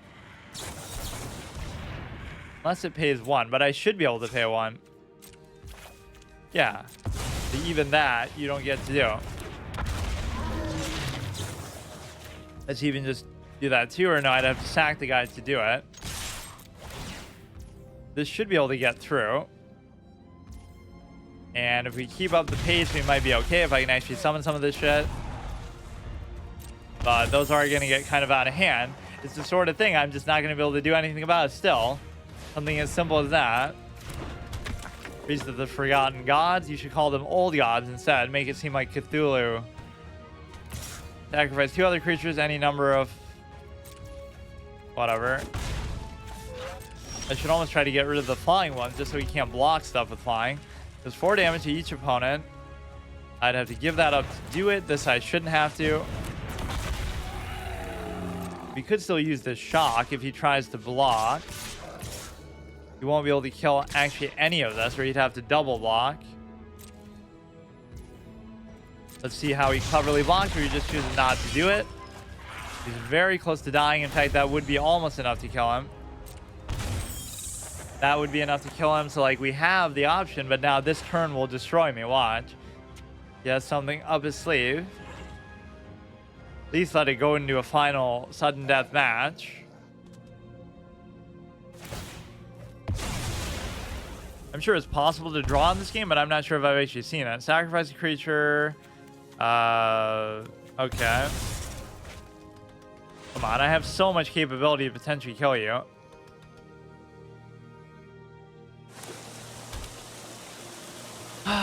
So it removes the RNG. Like, maybe he got lucky the first game. Maybe I got lucky this game. So then, you know, it makes it feel a little better than just playing one game where they got Exodia in their starting hand or some dumb shit.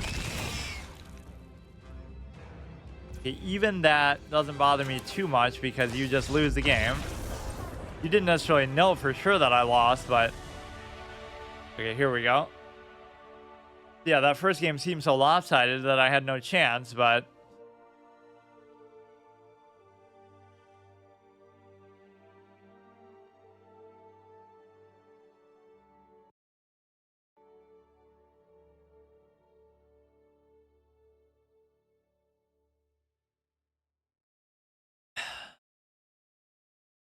Yeah, maybe that's my mistake, although I should do that anyway, like the daily quest. That's why I don't rank up in there. If you do, well, but see, even then you're not doing daily quest every day. You're doing 3 of them a week, so you're missing at least over half of the week that I would expect you to do. I think it's very unlikely I'd be able to do that. Between that and just between winning the 10 games that you have to win, which is surprising, or the 15 to get the 250 experience from that, then it sort of throttles you after that. It's quite a lofty expectation to,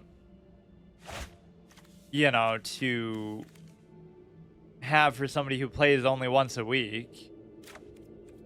You have the whole season, expansion, whatever, to do it, but that's still evidently not enough. It's always like my shortest episode of the week, too, because just whatever, Monday is the sort of day where that seems fitting, but...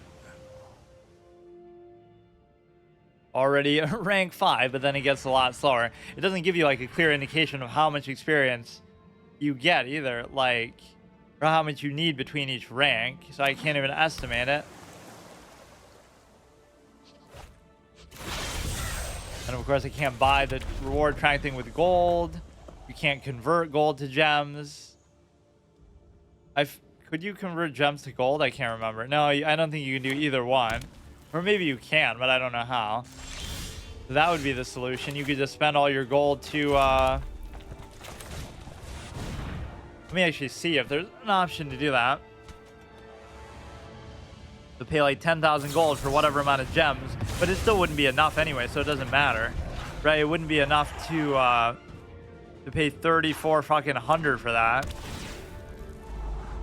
Just to be able to get more orbs from the bottom thing. Yeah, last time I guess I got lucky because I only required 3. But that was like the first time I ever got one too.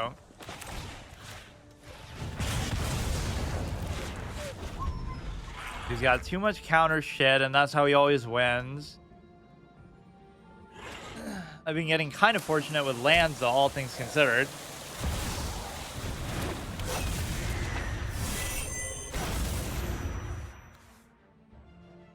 That looks like a lot beefier of a deck than only 60 cards, though.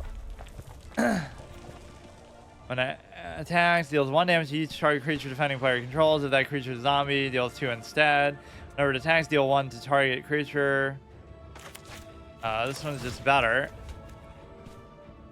Wait, why is it even letting me do that then?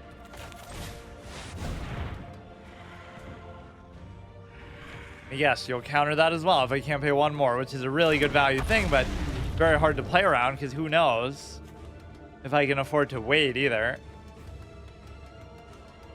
Yeah, I'm just disappointed. You would think dragons are these really tough, badass value creatures, but they have such bad statting for their cost. There's just no redeeming quality aside from the fact that you can work around it by like playing, you know, by playing stuff that makes a better value.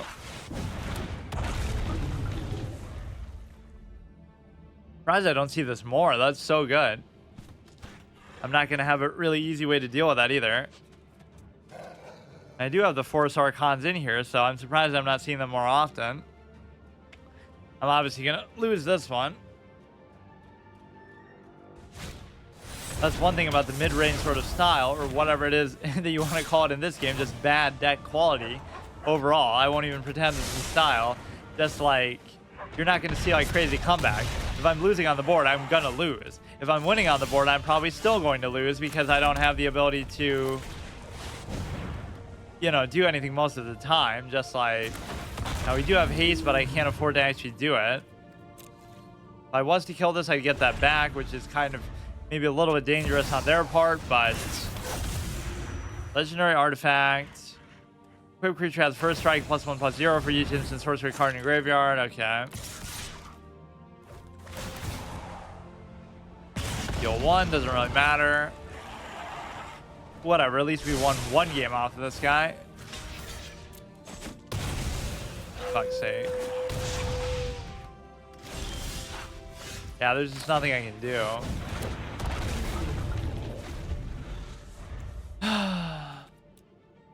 Okay, let him have the win, but he's gonna waste too much time.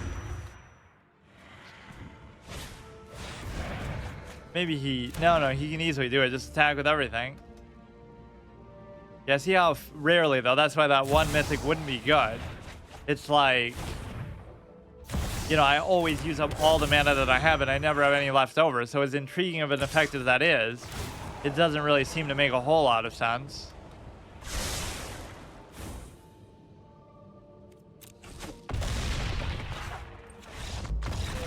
That was fine. Kind of a tough matchup. He had some very good value cards. That's definitely an awesome one. Mind Flayer.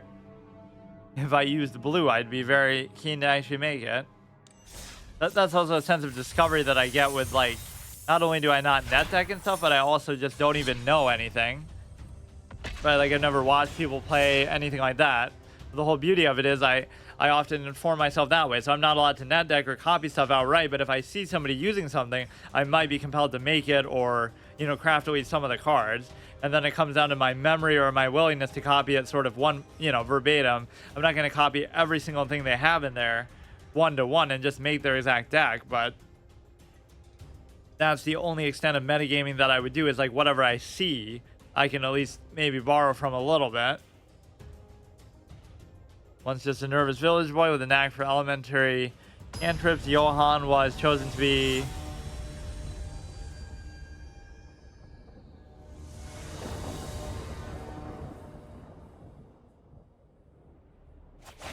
Let's see, we have a decent amount of land. Nothing that we can actually play, though. I can turn one of these into a treasure token, though. This is the only good use it's going to have. I am getting kind of sick of this pet, actually, just how long I've had it. I think I actually got it originally in hype of the Sarkhan deck, too, like right around when I crafted all of those. But, which is the same one that I'm basically using. So part of it is just... You know, you could use the free-to-play thing as an excuse, but people would look at the series and say, wow, you use the same deck like for a fucking year. It's because maybe I'm too lazy to change it or whatever, but... Or because I enjoy playing a certain way, so even if I could make something better, I almost don't even want to.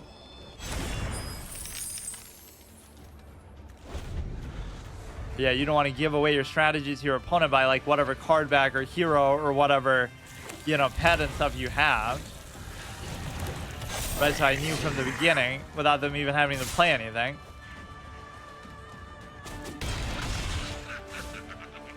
Honestly, at a higher level, that would have to be the case. You would almost fake people out. You would use aesthetics and stuff that wouldn't give stuff away. The biggest problem here is you just have to survive stuff, which I might not be able to do. Trade in here pretty well, but it's just too much shit. May have it deal damage to the creature, planeswalker. Okay, dude. It's 3 treasure tokens, exile cards. Yeah, I'm just dead already. Holy shit. Yeah, maybe I should make some sort of aggro deck like that since we're on the red. Since we're liking red a little bit, I guess I could nothing I can do. One less for each land card in your graveyard. You can only play it because the treasure token deals 4 to each opponent. I don't know.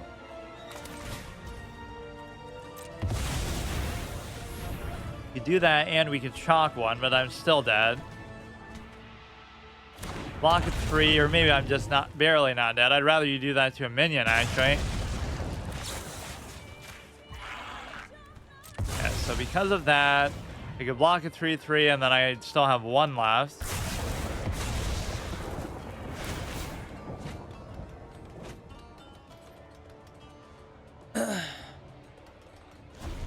That's almost what you dissociate with red is that it's aggro, but obviously I haven't played it like that at all. Green, I think I played pretty authentic to what it's supposed to be, but still there's too many other value things you can do. Like, whatever, that insect infinite loop type of shit on top of it. I don't really have a win condition with like any of these decks. Even my imaginary Exodia Sarkhan thing isn't exactly very authentic.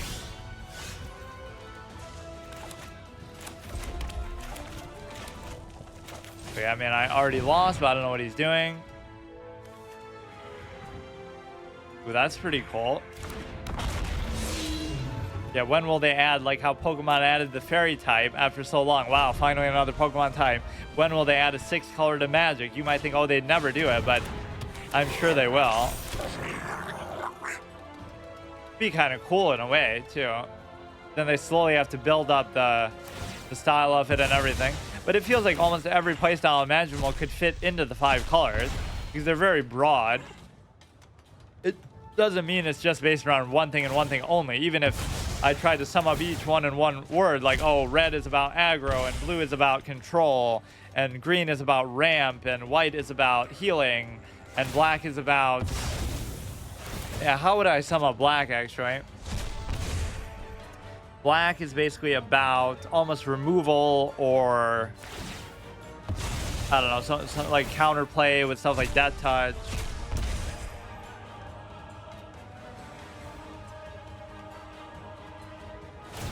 Okay, dude. Why are you guys doing so slowly? I'll still beat you in the best of 3 set. Just wasting my fucking time.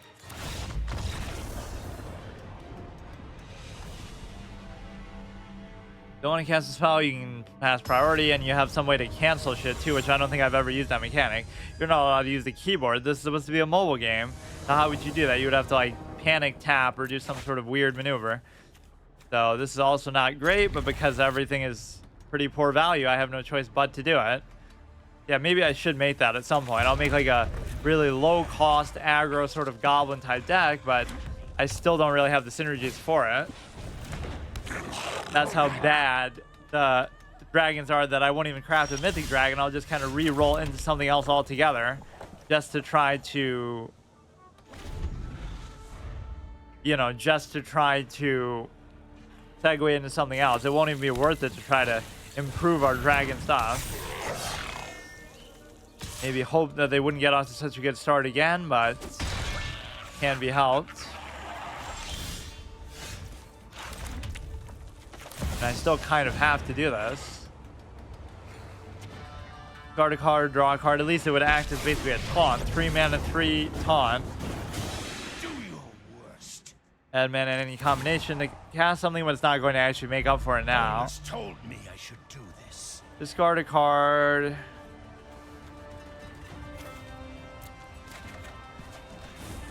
Doesn't really matter. Yeah, the best thing that's going to do is just absorb some damage and get me to the point where I actually play something here. But not even saying their deck seems that good, but at least it's hard to deal with if you can't control the board early, which this deck can't do at all because everything is too expensive. Or at least you waste an effect like on that. Lost. It's still not the end of the world, but I have to get stuff to come down and actually get it to stick. And that's actually pretty good too. But I can't do it yet. Of course, I can't use the haste. I have to make sure they don't have removal for it, but something like that is very good. And of course, aggro decks tend to have a bias to be very cheap to craft by comparison too. Like a lot of the stuff isn't going to be very high rarity. Normally, rarities correspond to cost. Like the higher cost something is, the harder it'll be to craft. Not always, but that's very true. Like in PvZ Heroes, where you're able to play the top card, you may pass. Like there aren't that many high cost cards, period, but they're all going to be super rare. Like most of the legendaries are going to correspond to that. You may cast from top of your library. What effect here is really annoying? Other goblins get +1/+1.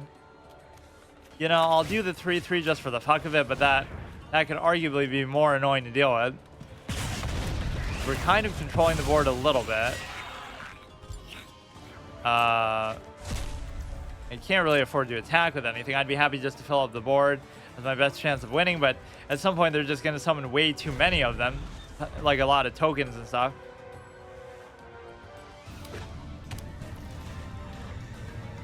So I was willing to branch out and try different colors, but it's almost like I'm unwilling to try different decks. I keep making like very minor alterations to them. Like every month I'll add one new mythic card or one new slightly different thing. And at least there I can block, unless he has some effect that I'm not aware of. It would almost be worth it to trade the other one in too, because what other good is he going to do for me? But the longer it stalls out, the better it could be, or deal 1 damage to any target, fine. Wait. Oh, that's fine. Okay, hurry up. We might actually have a chance to win this, but I have to actually be able to play something else, which I know is very hard to imagine ever doing.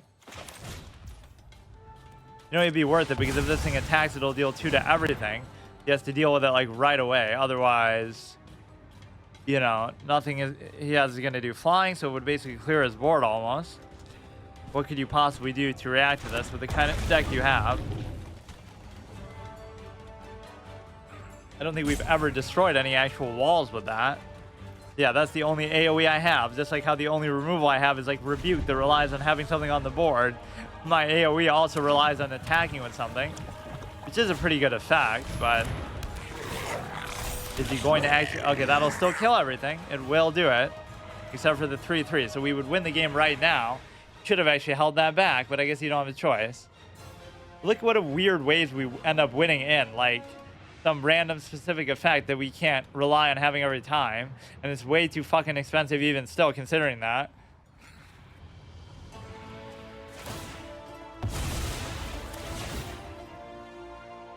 So 1 damage to any target, so you're just going to go all in this turn, but I can still block. All I have to do is be able to attack with this one dude, and I should be in the gold. Right. That's his one weakness, so I'll still end up losing the next game, although I'm getting a little bit... Or is he just going to win right now? How do you keep doing that?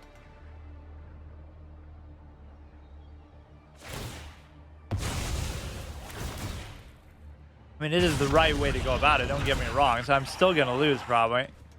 Why do you even care about gaining life as this type of deck, anyway? Fuck's sake. Now he'll have enough to still somehow finish me off. But no, at least I'll kill that thing by attacking. Or can you sacrifice yourself, too, as the final?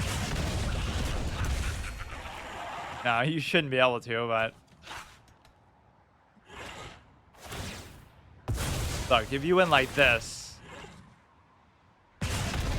You win like this. Shouldn't that cost something to do? Like, you can just do it an infinite number of times? But even though I thought that guy was going to save me... Holy shit.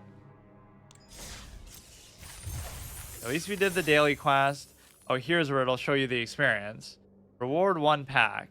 So every level is going to be at least 1,000 or more, which is really punishing. Like, how the hell would you even do that? Damn. Like, the daily quest alone only give you, like... They only give you some amount, like, for example, 500 each or something. So that alone would only get you, like, 1 level each time. Yeah, I think there's no chance I'd be able to do that. Holy shit. This will only give you like 2,500. I have to win like 10 more games. Consign specific companions, leave the emotes. I don't think I've ever used a companion. Or maybe in like some format where it almost forces you to. Yeah, maybe next time I could do the draft, or maybe I'll just keep saving. I don't even care. But at least we have a draft in our back pocket. I want to do at least one during this whole Eldraine thing, but obviously that would be very impossible not to do. I just want to have an excess so I don't feel like I'm skimming at the bottom of the barrel where I have like 0 gold after I go 0 and 3 or some dumb shit, like 2 and 3. Is this one that you get for like getting to rank 50 or mythic or whatever? Yeah, I don't even know what the legend card back looks like, if there even is one. There probably should be. Mythic card back. It'd probably be like some sort of orange symbol to match that. I can't believe in Hearthstone how lazy they were though. After they made that, they should either make an updated one or they should make one for Wild and Twist and other formats, Classic. For as much as Twist is a pretty good format, all things considered, they should have made it so that you're able to basically... Yeah, that's sort of a win condition if I can get enough of those and actually be able to play them. If you're able to actually like take Classic and rotate it, so every month or every expansion, go to that, unlock Goblins versus Gnomes, unlock Nax cards, and just keep rotating it through. So by now you'd be like halfway through the history of the game.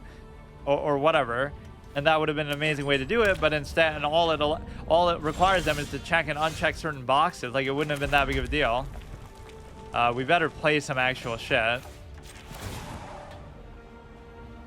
This will be good no matter what, but we do still have to push the pace. Or you know what? Maybe I'll go hard into these, but might not be the best idea. Like, we'll just keep 3/3, 5 mana 3/3. Yeah, some of these are just disgustingly bad value. Maybe I can still play something. Or I actually won't be able to. They put a land onto the battlefield. That actually doesn't mean you would have had to draw into it. That was actually a mistake. That I won't be able to play anything, so I'm just stupid. I want to get him up to the 7th threshold though if I'm able to. I need a little bit more land, or I need to reduce the cost of these. But I'm going to get greedy for the Shivan Dragons, but I guess it's a good problem to have. You can't have too many of those. But yeah, look what disgusting value these are, man. 5 mana 3/3, 5 mana 3/3, 6 mana 4/4. Holy shit, man. So this is also make another one. Okay, now if I add that 2 mana of any combination, now I'll be able to actually do something though. Yeah, that's the only thing that does have a limit. Not the board, not the deck, but the actual hand or whatever. And there are cards that obviously make it bigger, but just per target creature with no counters on it. Okay, but you're only gonna have so many of those to deal with. So if you don't deal with the planeswalkers, you're kind of fucked. That is an interesting extrapolation that they made, actually. I was wondering in Hearthstone where the hell they came up with that idea, because it's so unique of the hero cards and even the hero powers and stuff. It's pretty unique. But oh shit, hexproof. But that you have to get from some other shit, so it's not exactly what I would want. We'll keep playing these because they're pretty much coming at me for free. And then we'll do it again. These are the famous And then we'll do discard, draw, discard any of these because they're garbage. Get another land. I guess we could use the effect here. Oh shit, what is that? Have all non-land permanents targeting controls. They don't untap. What the fuck? What is this? At least it costs a lot. Create an 8/8. I wish I could just have that card, period. Maybe that was the wrong one to even do because now that guy has a bigger top end thing, but I'm sure he'll be able to get rid of that too. Exile number of non-land permanents you own and control. Return those cards at the beginning. Oh, shit. Wow. I mean, those are pretty impressive with the whole hexproof idea here. But yeah, they will untap now, but I guess they won't because he could do it again. And of course, all I would need is something to destroy an artifact or enchantment, but of course I never have stuff like that. This one looked like it was actually going pretty good, but it's a pretty awesome card, but obviously, you know, it's blue, so I would never use it, even though I do sometimes use hexproof things. It's basically like a 7 mana 8/8 with hexproof.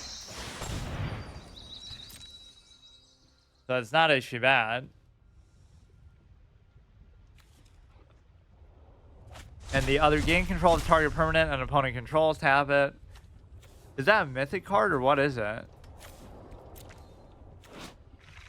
Yeah, that might be the mythic I make to make a weird decision instead of making it red because it kind of earned it, or because of green just to add more hexproof stuff to that. I'll randomly just do this and put it in that blue hexproof thing. I don't think I'll even make anything though. I mean, I'm gonna go more minimalistic here. So I'll have like a ton of gold in reserve. I'll have a ton of gems. I'll have a ton of wild cards. But that's kind of no fun. I kind of want to work towards stuff, but I feel like I have enough of a collection here to make a lot of other interesting decks.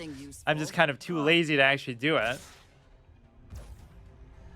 Doesn't mean I can't still win the next two, but we got off to kind of a good start here, just,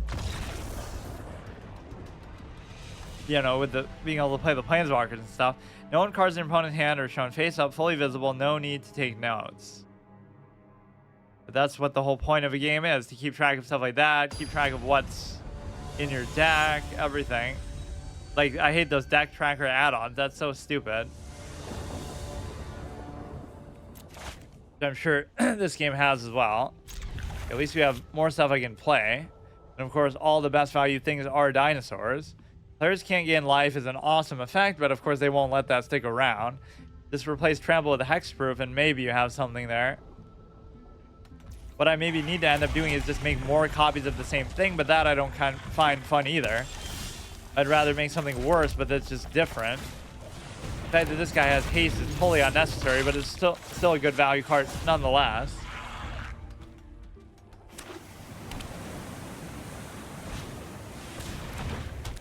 Okay, we'll leave that for now. Decent amount of mana. I guess I'll just still do this first, but we'll have, you know, improving value for the rest of these too. Problem is, as soon as we get a card like this that's actually going to improve our value, we don't actually have enough dragons in our hand to benefit from it. We gotta rush this chick down fast. Search for library for up to 2 basic cards. Reveal those cards, put 1 on the battlefield. Gotta Zerg them down, Zerg them down. And again, the dragons are gonna be very good value to play in the long run. So this is our little comeback game. Don't let them play that stupid other thing they just did. That's gonna summon the Kraken. We're not gonna have any sort of removal in the long run either. Flying trample. We may as well just do that first. They're very close to dead, and they might not be able to deal with the flying. And we have another one incoming, so that was at least a very good start. If I don't win this, then I just don't deserve to win, period. Destroy target permanent, non-land permanent. Okay. It's +2/+0 till end of turn. That should be enough, shouldn't it? Do that just in case. Kind of forgot it even had that effect. So this makes me seem like such an aggro player. That's like the best case scenario for a deck that's very slow paced, typically. Not out of any good long-term control value either, just because it's so stupid value. Okay, that's horrible. You obviously need more land. I'm probably going to lose this. That was just a very fortunate start there. I'd like to keep this, but if I don't get land, that'll cost me the whole game. Pretty okay curve hand. It's just, you know, you got to go with go with the land here. It's actually the most important thing. What an amazing hand. But then at least anything I get, I'll be able to play eventually. So, whatever. As long as we win like one game out of the set, you feel like you're not a complete loser. Yeah, like the bronze in a two-person matchup. I'll get the silver medal. It's so easy to win, though, against this, because all you need is like, wow, you summon one big thing and I can't deal with it because none of my things are big, despite being high cost, and none of them, I don't have any removal. Period. So that is kind of stupid. I don't know what kind of stuff like that Red even has, to be honest, but pay 2 mana for 1 mana. What a great proposition. 1 temporary mana. Rather you just become a land. Destroy target non-land permanents. Okay. That's not really the best use of it, but you get 3-1 with flying. Maybe it's even worth it just because they might have trouble dealing with flying of all things. Search for a forest card. Binding of the Old Gods.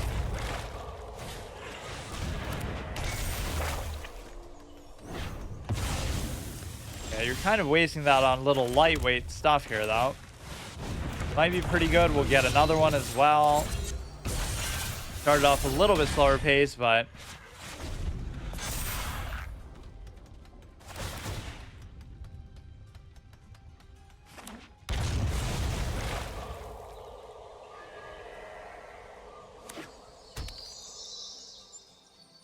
they're just not the type to summon stuff, or they'll do it all at once now toward the end. Where, oh, fuck. I guess I didn't call their bluff there. Vigilance, Reach, Trample. Yeah, like I should have this actually. 5 mana, 6/6. As much as I'm a fan of green. Create a 3/3. Whenever it attacks or blocks, you gain 3 life, draw a card.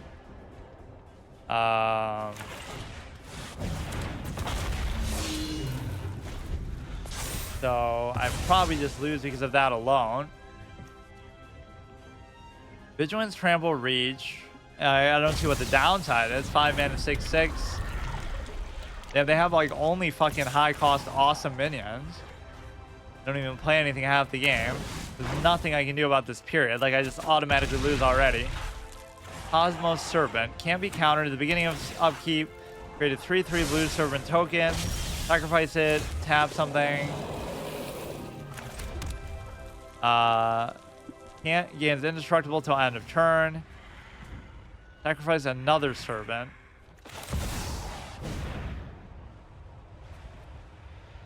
Yeah, this is sort of on my wish list maybe of stuff that I would want to make, but Who are you to call me mad? I know what I'm doing. yeah, well, we just have nothing in here that can deal with this board, like period. Even the best case scenario. So it's surprising that we were even able to win that one game. Again, it makes it seem like, wow, what a best case scenario. That's what this deck is built to do. Like to zero you down, but it's just too inefficient to actually be able to do that.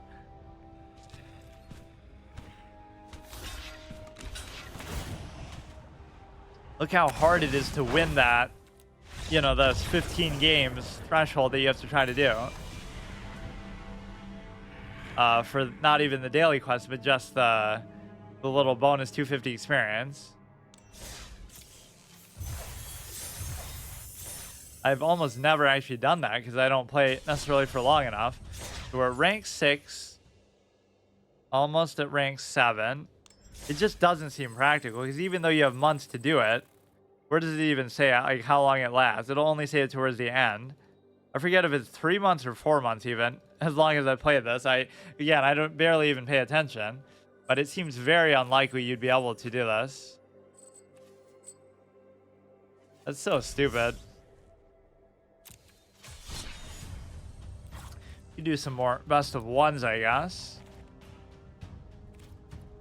Kind of fun sometimes seeing that, though. Like you'll get destroyed the first game and then you make some kind of crazy comeback. Yeah, for once I'm not redeeming my wild cards because I don't even know what I want to make.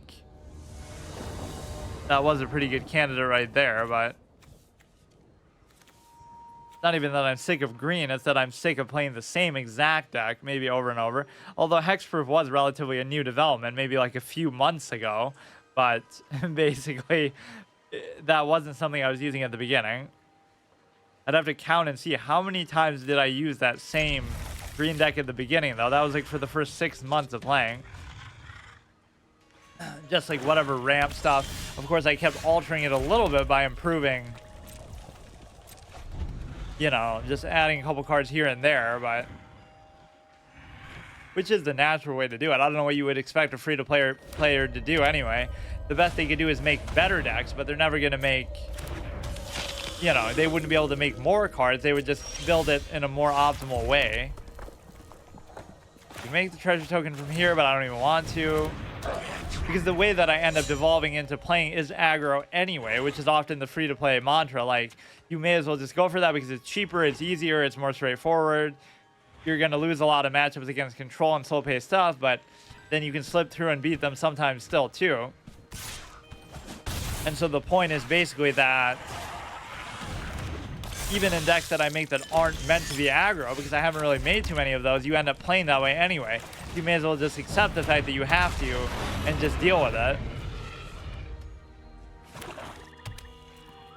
Right, that's the mistake I make. I try to make something that's more mid-rangey, but I don't have enough good card quality to do it. So what's the point? Like, I'm already going to lose this one, too. So yeah, why even bother doing anything besides aggro? Or it's menace. That's so stupid. You destroy that. Doesn't necessarily mean I lose, but kind of dangerous to just leave my face open like that. Sacrifice the target creature gets XX, where X is twice the number of blood tokens you control.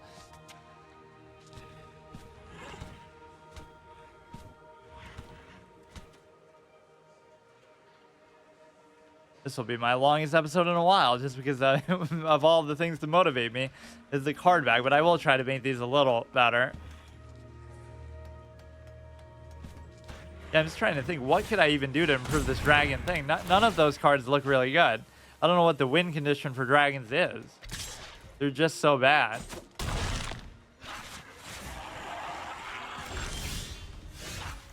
Let's see.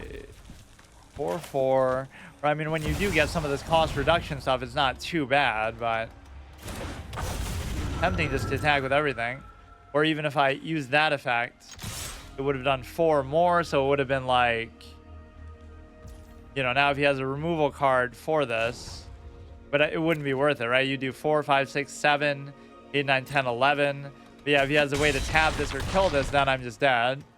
I probably should have left something else out there too. Create a treasure token. Probably I'll win now, even though it started off so bad. That even surprised me. But every time I say that, I get destroyed too. Yeah, almost half the reason why I wanted to play with dragons is just because of flying, because I hadn't used flying much before. I was only playing green, but they come at such a cost that it's not even worth it. Then I tried to make that green flying deck, which there weren't that many things that fit into it, but... Or even like the Hexproof has a few flying things in there. That's the most annoying combination ever, where it forces them, they can't deal with it, and you're gonna get that damage through. Wait. Fuck's sake. Even when it seemed like it was going good. Yeah, now I'll only get anything if I do win these.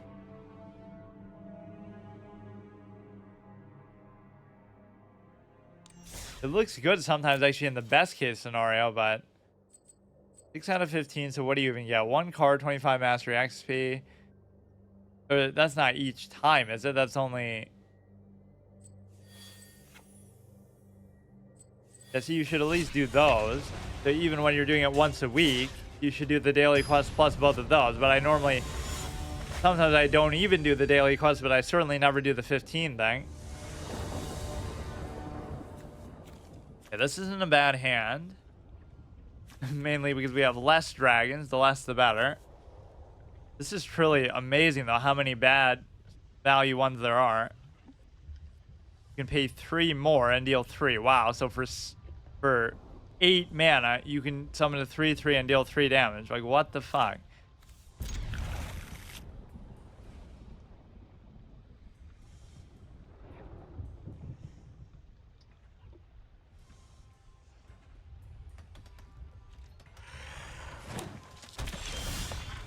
Somebody who's playing probably the first game ever, basic card back, no pet, but still we're going to end up losing. And they already have the balls to try to do some sort of hybrid thing. That's the sort of stuff I like to punish when they try to play like overly slow paced or, you know, whatever, just they're trying to do something too elaborate and they're just not able to get it off in time. But it almost makes me seem like I'm playing that way because of how long it takes to get some of the stuff out there. Whenever a creature enters the battlefield under your control, scry 1, fine.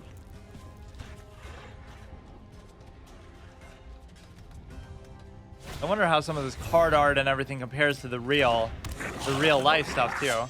Because all the lands they have are pretty awesome. So there'll be like one land that's super rare. There's only one of a kind, and it'll be worth like $1 million or something from like 20 years ago.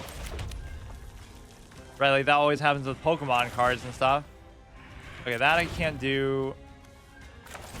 Obviously, sometimes you mistake that for better value, or maybe I shouldn't have done that. Hard to say.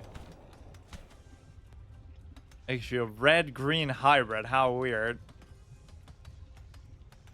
Like red and green feel like opposites. Black and white obviously feel like opposites, but then that leaves blue kind of just an odd one out. That almost needs a counter.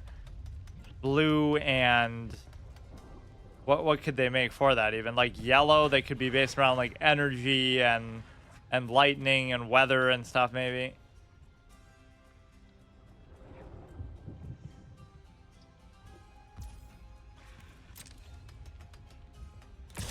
That would piss so many people off probably if they did some sort of thing like that. Let's add a 6th color. Why not? Or now they'll be forced to change the names because, oh, you know, colors, people think about real life stuff, which has nothing to do with anything. But basically, you know, you can't even put white in as a tag like on Twitch, which is weird because you're just talking about the color of the card in the game. I didn't come up with the name of it if you have some issue with it, but it has nothing to do with any sort of real life relevance or just anything.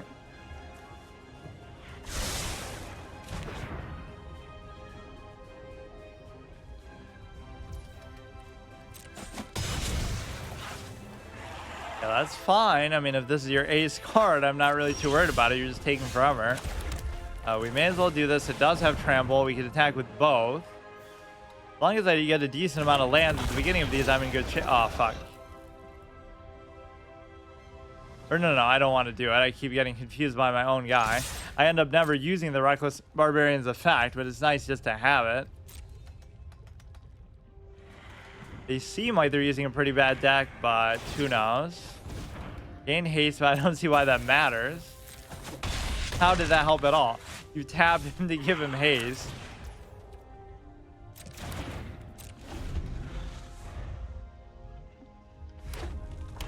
For as hardcore as this game is supposed to be, too, it babies you a lot in this version. Like, it'll show you whether you can do stuff or not too much. It leaves you left to just be the, you know, whatever. It's like too many things may as well be automated. You might not think it's a big deal, but that's a big part of the game in a real life context.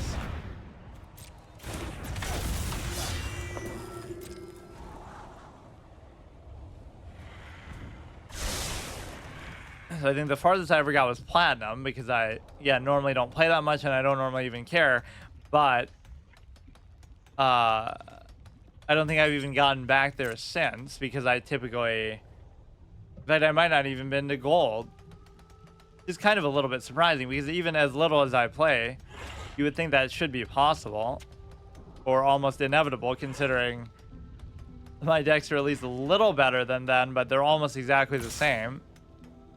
Or they might be worse because I keep trying these different colors. With the white one, I'm trying to do like some sort of degenerate heal buff thing like I always complain about. Almost get karmic revenge on people for doing so much. Then on red, I might ditch this dragon thing for something more aggro, or maybe somehow try to combine it into that. And then green is still the same kind of ram thing, but at least I like the commitment to hexproof. That's the only sort of new-ish thing about it.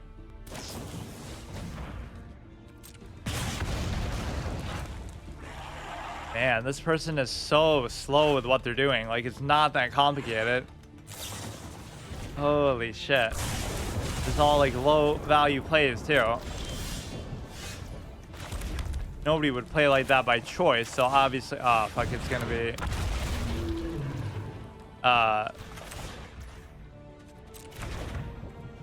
you could use a barbarian to make another barbarian. So they must just be a new player, kind of.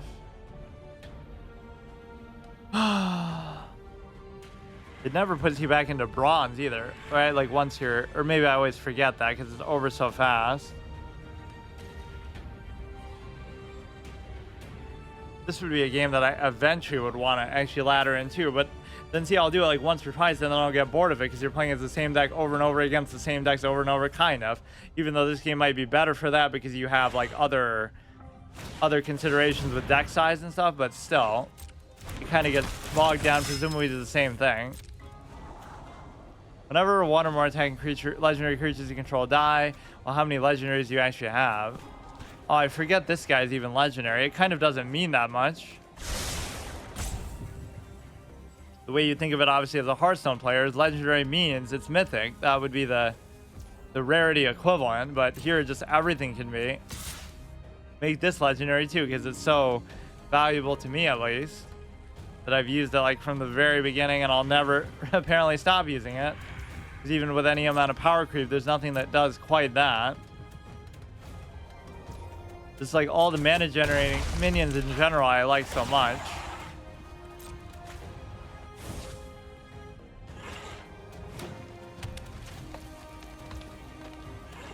Okay. Be able to do both of these. It's just not really doing anything for me. I have to kind of whittle them down just with the flying. It's going to probably take me way too long to do. But their hand isn't looking too good, but then again, neither is mine. Attack with both of these. Don't worry about blocking, I guess. You can't really block most of the stuff anyway. But when it dies, untap all creatures you control.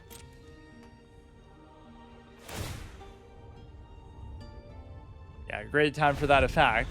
That is so random that he has haste. Like, that's really what you should be trying to do. I also want to make a buff deck just built around the Invisible Stalker because nobody ever seems to be able to get rid of it. Whatever AoE they might use, they almost don't even think is worth it then. And that sometimes happens anyway because we have that one chick who becomes the werewolf who gives stuff buffs anyway. So then you prioritize giving it to them because it can't be blocked or even targeted.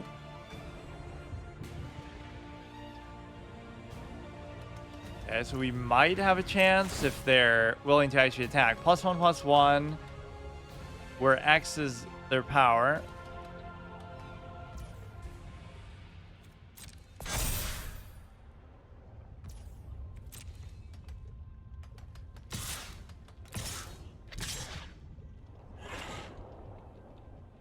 Kind of just have to deal with it, or maybe I should block. Maybe I should double block because these guys aren't doing anything anyway.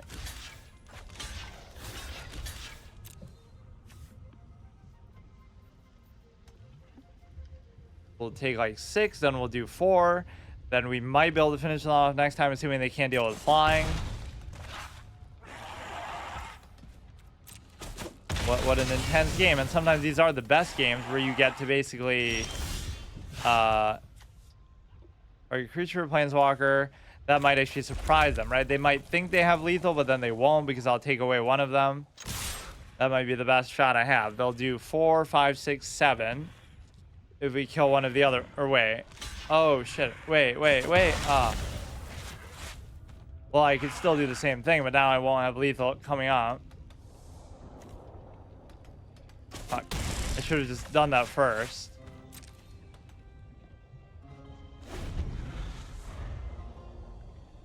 The closest thing to a trap card that you really get here is just an instant spell out of the hand. Okay, that still doesn't necessarily matter, but if only I could do that effect on demand, but that would be way too good. Pay 3 to deal 3 after summoning a 5 mana 3/3. For now, I should be just dead anyway, so I should have just done that sooner.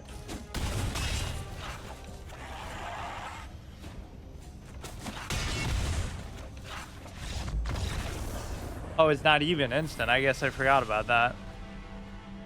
But unfortunately, none of this gives you any experience at all. So this is part of the reason why too. Like, what are some maybe low-cost dragons that you can make, even if they're not still the best value? Why is this so hard to do? Everything is just annoying. Wait, why is this one even there? Just because it's new, I guess? That is basically that card back. I could use it as my box cover, but I obviously didn't commit to doing it for my... whatever, for my other thing. Maybe I should just have more of these. Like, you know, play into the value reduction a bit better. You have 2 of those. You gotta look, like, what is some low-cost one? This is a shaman. I obviously play into the... as much as I say, like, archetypes, I don't really benefit from the value of an archetype. I just do it sometimes. It's +1/+0 flying. Doesn't really seem that good. 2 mana 2/2, but of course, it's so good value that you know it couldn't possibly be a dragon.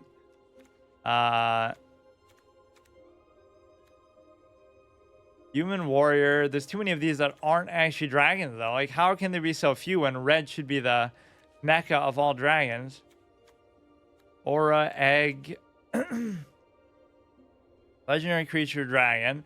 And it's not even a 3 mana 5/4. Oh, that's actually very good, but I don't have a gold card here.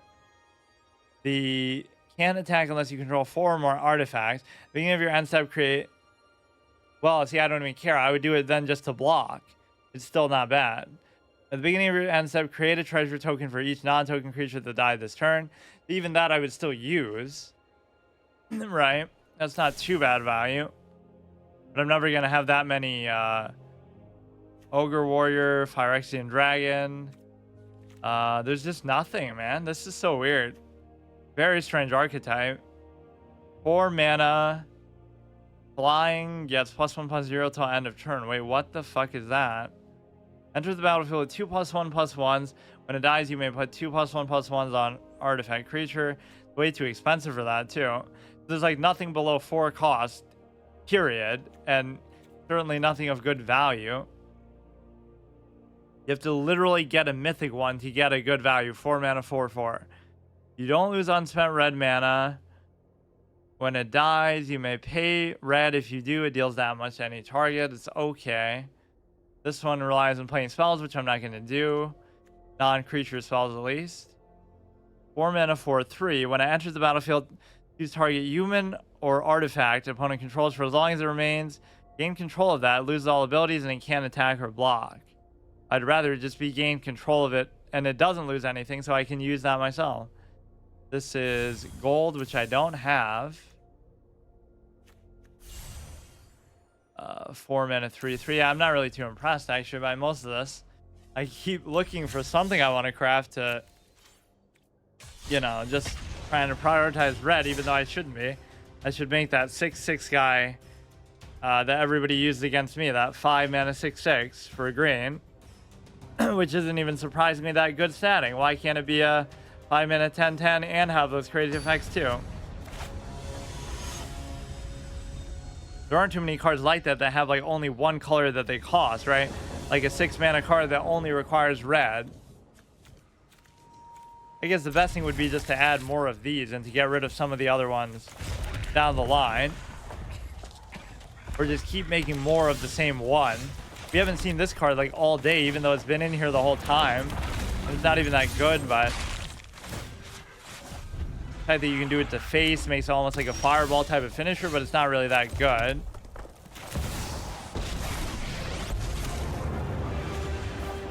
We begin. Discard, draw, just I get don't rid of need this.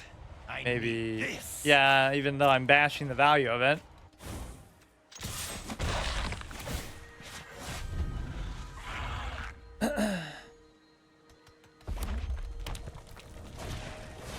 We could do the other Sarkhan as well, but we're not going to be able to protect this, or fuck. Love a little blood. This would be able to kill that right away, which is pretty worth it. Nothing to really even save up for with this guy. The dragon's will is in thought in your head. Bathe in dragon fire. Okay, discard, draw. Madness. This one's pretty What shitty. madness.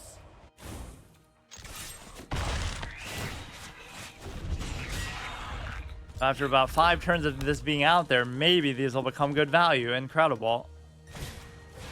You have an easier time playing the planeswalkers than the actual dragons themselves.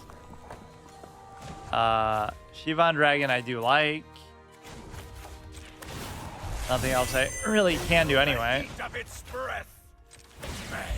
Use that to cast a dragon spell, which almost wouldn't even matter, but I guess I can do this now. It's always good to do that, I guess, because they can see it. Right, to keep them in suspense about what kind of crazy high-value stuff we have here. Hobgoblin, Bandit, Lord. Other goblins get +1/+1. Deals damage equal to the number of goblins under the battlefield under your control this turn to any target. Haste. He shouldn't be able to kill it, but, well, you can at least block one of them. Other goblins get +1/+1. Yeah, let's use this game as a telltale test. Like, which archetype is better, dragons or goblins? But of course, well, that's fine. All he did is secure it to trade in. Dies, exile the top card. If it's goblin, something happens. Fine. Let's do. We can deal the 3 damage, which almost isn't worth it. I'd rather get one of these. No better ally than a dragon. I really want to get that -7, but nobody lets me get to that point. This is good again, so you're going to keep being able to chip away at them a little bit, but just leaving that 1/1 alive for so long is pretty amazing.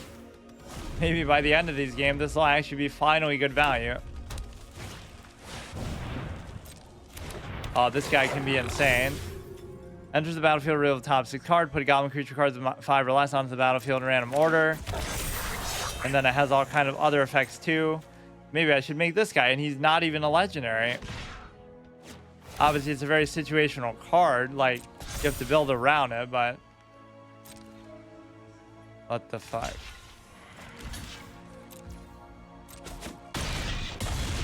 Isn't that a little bit too much, dude?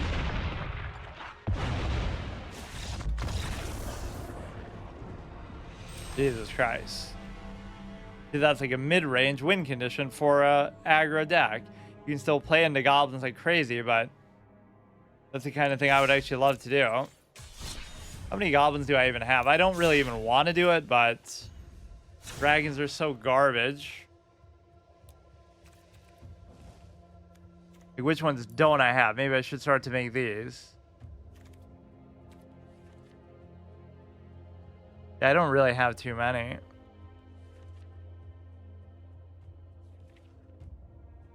And that guy, I wouldn't even be able to make.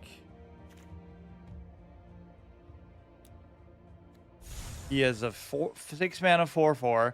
When I enter the battlefield, reveal top 6 cards. Put all goblin creatures with mana value 5 or less, which most of them are going to be anyway, onto the battlefield and the rest on the bottom of your library in any order. Whenever it attacks you. So a lot of the other effects you were getting from the other goblins, but you would get them as you do it from that anyway.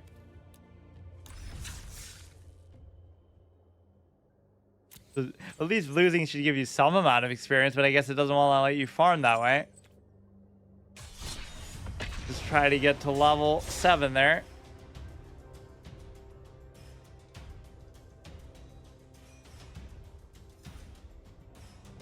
You try to give red a chance, and this is what it rewards me with doing. Holy shit.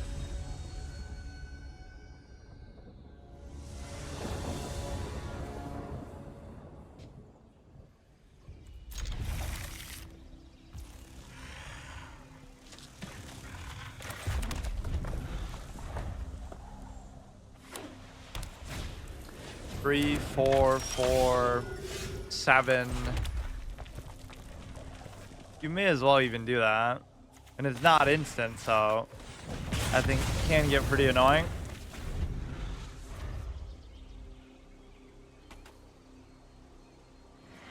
This guy likes dragons, but he's going to be using a white deck that doesn't even have any, as even his name would suggest.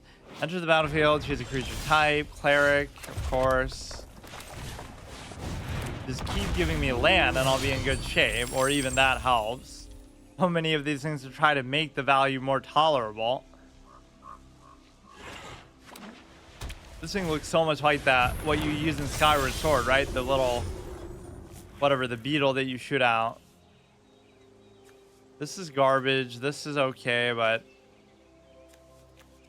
3, 5. We're not gonna have a way to really deal with that.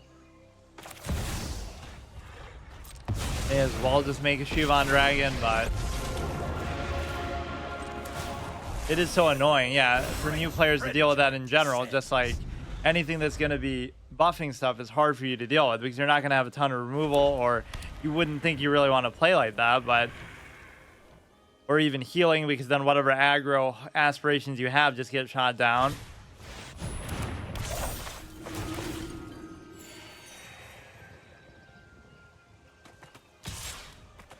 Yeah, that's still fine. I just don't see what the win condition here is. You would think I should do the one that even reduces their cost, but I just don't see it. This will be good if the game drags on, but obviously if it drags on, you're going to lose anyway, so you shouldn't hold out hope for that.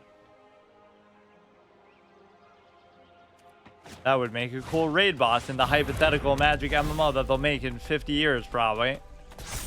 Even whatever Path of Exile, Diablo type thing they were going for would have been cool.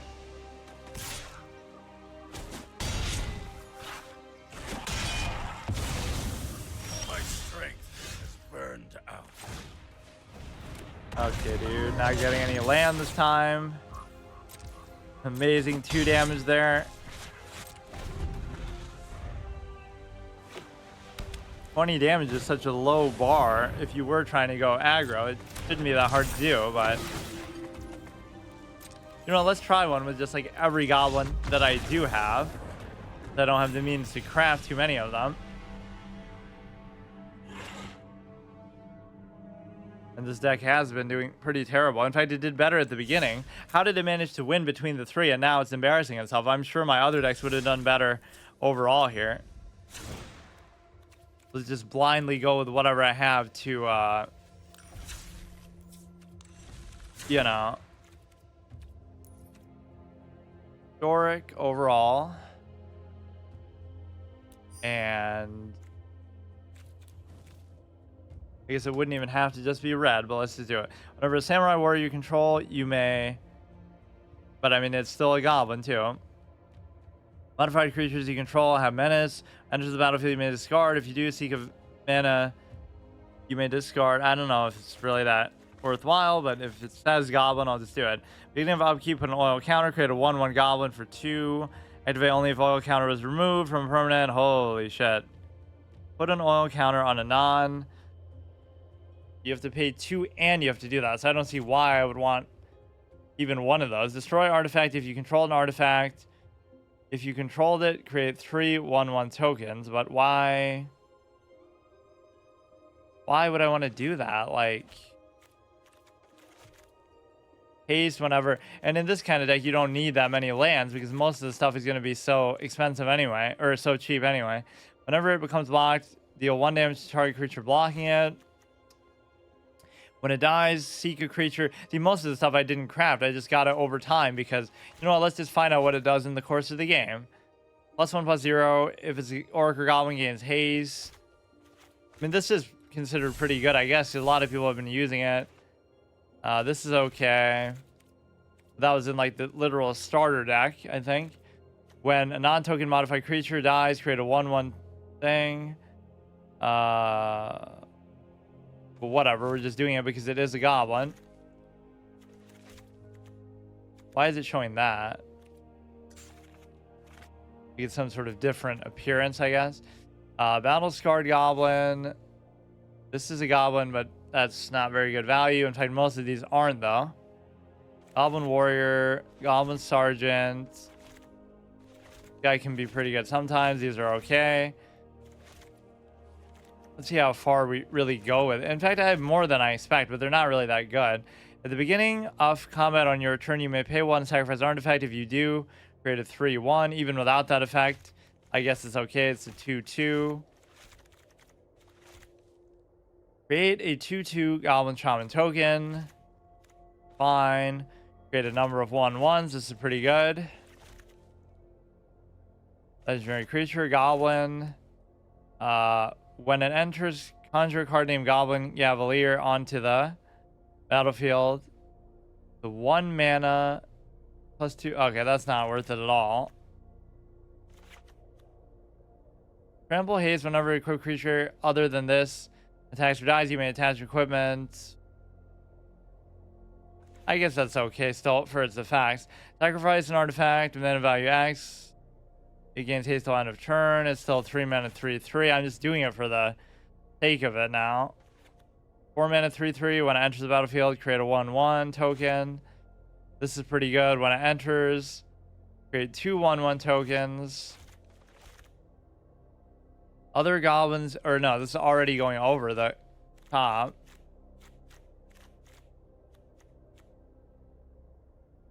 And some of these are just garbage, though. Maybe I should be more picky since I had more than I thought.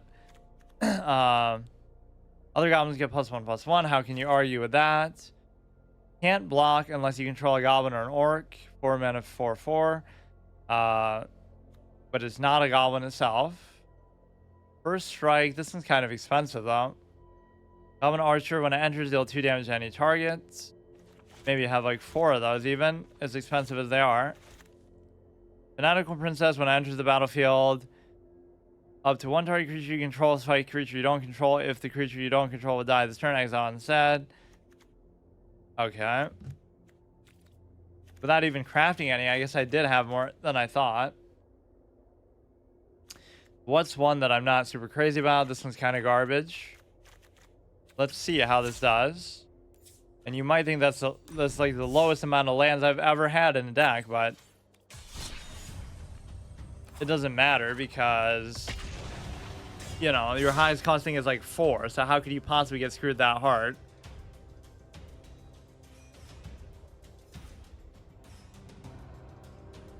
That is literally like my draft average of like 2 wins, but not all of them are the 10k ones. Obviously, most of them haven't been.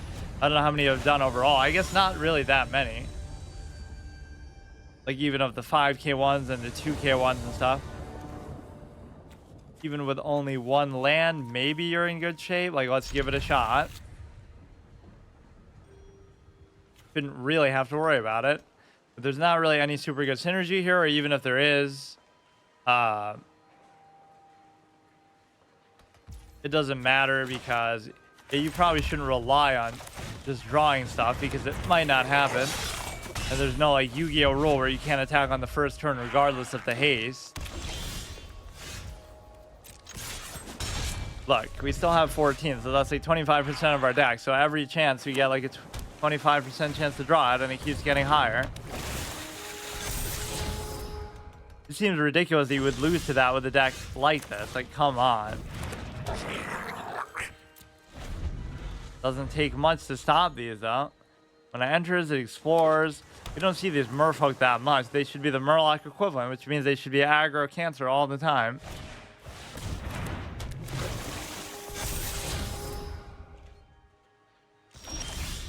Wow, dude. Maybe I should have a few more, but I can live with this. How many would you think you would need for a deck that has such low cost stuff? Like, come on. Literally, dude? Or it's more like you should just mulligan for it harder. Like, what's even the point? This will at least save me time. That's the beauty of aggro, too. You'll know whether you'll win or lose very quickly. And so you'll turn into a resign, concede fiend, too. That's like even the rule for laddering. You should always just ladder with an aggro deck up to the really high point at least. Like with Pirate Warrior, it took me like 2 hours to get to rank 5 with that compared to whatever days it would take with anything else. It's not even a question of the quality of the deck, just the style means like, you know, even when you're gonna win a game, it won't take like an hour and you get to the end game and all. Oh wow, what is going on, dude? Yeah, because 14 is clearly such a low number. Like, come on. Okay, go ahead and do this for the haste. Not really being too subtle about what my playstyle is. None of these really have great top-end value either. Guard a card, draw a card, may as well. 2/2. You might just win straight out like this if they just can't deal with it. Problem is if they summon anything, I won't be able to deal with it, and then I just die. That's the problem. Right, like anything that's able to block and whatnot. You have to just accept the fact that if they trade in, it's not a big deal. We're succeeding in always getting a lot of goblins out there, but there's no reason they can't have an AoE or something big. And we have a lot of tokens and stuff we can make too, but healing will be one of our big weaknesses, as it normally is anyway. It's going mindlessly, even though he'll trade in probably pretty favorably with the 2/2. Our hand's already burnt out. This is creatures you control gain haste until end of turn, so we... Or wait, that was a waste because I could have attacked with those 1/1s as well there. Yeah, see, all you have to do is last this beginning part out, and then I don't have a chance.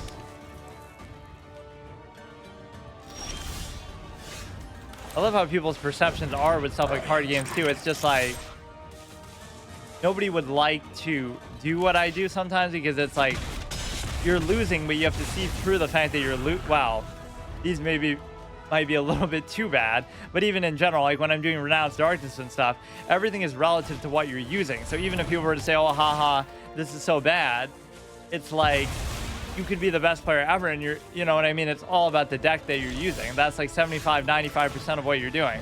So even if you're the best player in the world, you could only get so far with this deck. So I don't really care in that level. I find that more satisfying. In fact, I'd rather win with a shitty deck than with a good deck, because it means more. I'd rather lose with one. It's always relative to means, but it's such a simple concept that people don't get. At least it's super relevant, at least in card games. This is pretty good, albeit a little bit expensive. You just have to keep going face. Again, this is not even the best kind of deck you could make here, but we still get them pretty low. Sacrifice a goblin, destroy target artifact.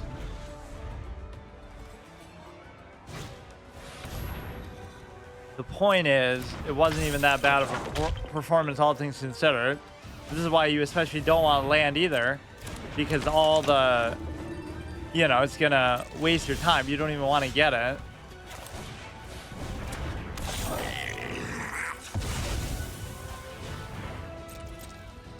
This is obviously between all the stuff. Bounty control, get +1/+0 and haste till end of turn, so I probably should have done that.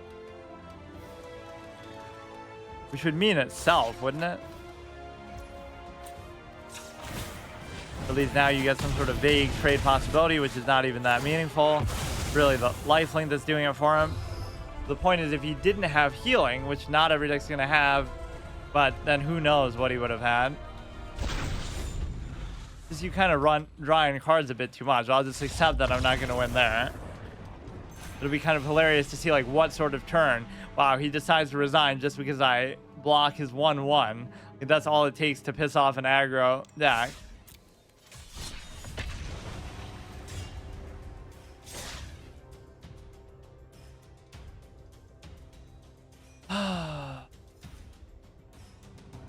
After making a dark deal with the demonic lord Skitter, you can never read those quickly enough. We should play this on console. Then the solid state drive, you know, slow loading times would actually allow you to do that. You need like kind of a little more synergistic cards that are actually going to make this better, but generally speaking, this isn't even that bad. Why is he in the middle of the board, dude? Get off. He's cheating.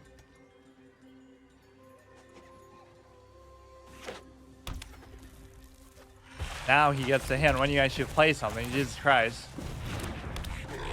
Trying to get help by distracting me with that. Look, he's trying to impact the board so much. Gain 1 life, fine. Discard a card, draw a card. How about just draw a card, period? Because I can't, I can't afford to discard stuff when it's already so tight.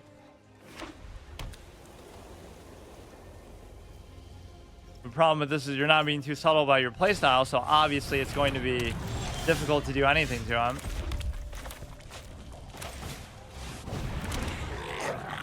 Just have to accept whatever trades he's going to do. It doesn't matter. But just please don't have too much healing. Even then you get a token. Just like dealing with whatever he puts out there is very difficult. There's some things which are obviously going to... This is why you need like the Muxus guy. So I have some of the good ones, but I don't have enough of them, I guess. When it enters, if it's kicked, blah, blah, blah. Sacrifice, draw a card. That'll be at least a little better here. You're just really going balls to the wall and accepting that these will get blocked, but eventually you're just going to burn out. You don't have quite enough damage to get through here. You need one that's just going to keep giving you these forever. I can't remember what that one is. There's one that's like every turn summon 1 goblin for every goblin you have or something.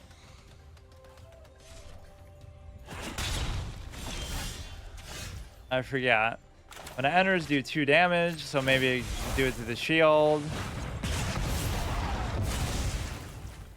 Gain 1 life, it's okay. Just go face.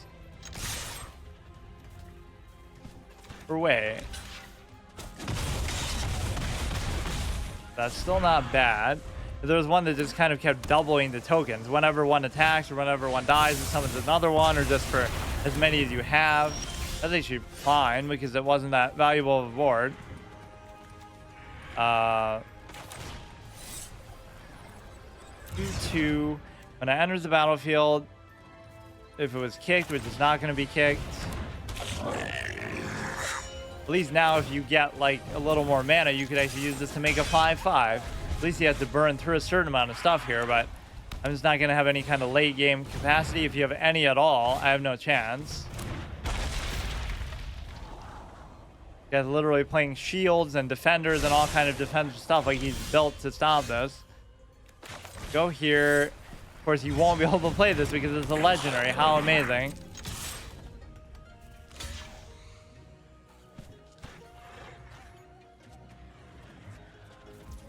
Yeah, let me try to actually look for that one after this. Or maybe I have it in here and I don't even realize, but even if it's mythic, I'll literally make it. Too bad I don't have a gold card. Whatever, I forget what it's even called. Just a rare wild card because... Okay, when it enters, haste, good. Create a 1/1, and then you want to use this effect too, which I guess I can do now. That's a bad play, but I have to just keep doing it because any damage you get through is so good value. You don't really have any other hope, like just it's already taken too long. Very easy to tell when you're gonna lose. It should just be like something with goblin token in the name, in the description. It isn't that Muxus guy because that has more to do with drawing. Let's see. Maybe it's not even a goblin itself. It's like a middle cost card that just summons a whole bunch of them. Whenever it attacks, put a +1, create a 1/1 equal to his power. This guy can be good. Everything's going to be a gold that I need now.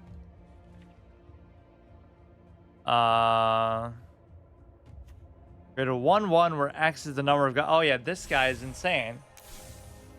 Yeah, create a 1/1 goblin creature token where X is the number of goblins you control, so you can just keep doubling them up. This is so insane. Unfortunately, I don't have any of those, though. Or I could actually buy, like, a whole bunch of packs. What if I bought 15,000 gold worth of packs? How many would that actually be?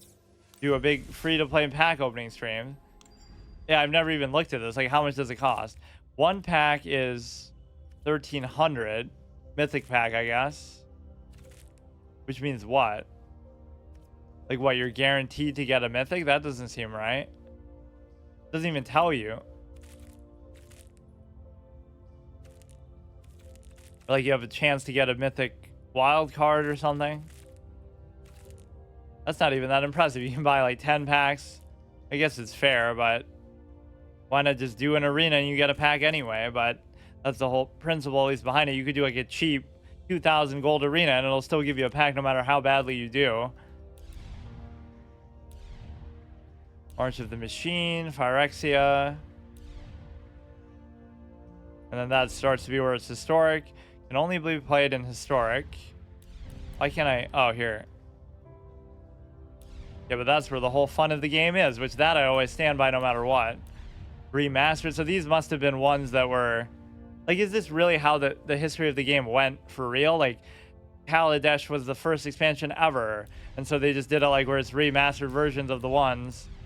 It's hard to say what is actually, you know, done just for this game or whatever. A lot of stuff is different, obviously. But whatever, at least we have a little excess resource. Maybe next time I'll do a draft. I was kind of just so fixated on the fact of, you know, trying to get up here. But again, you have to actually win games to be able to do it, which I can't seem to do. So there's no chance I'll actually get it. Why does it have to require 4, man? That's so stupid.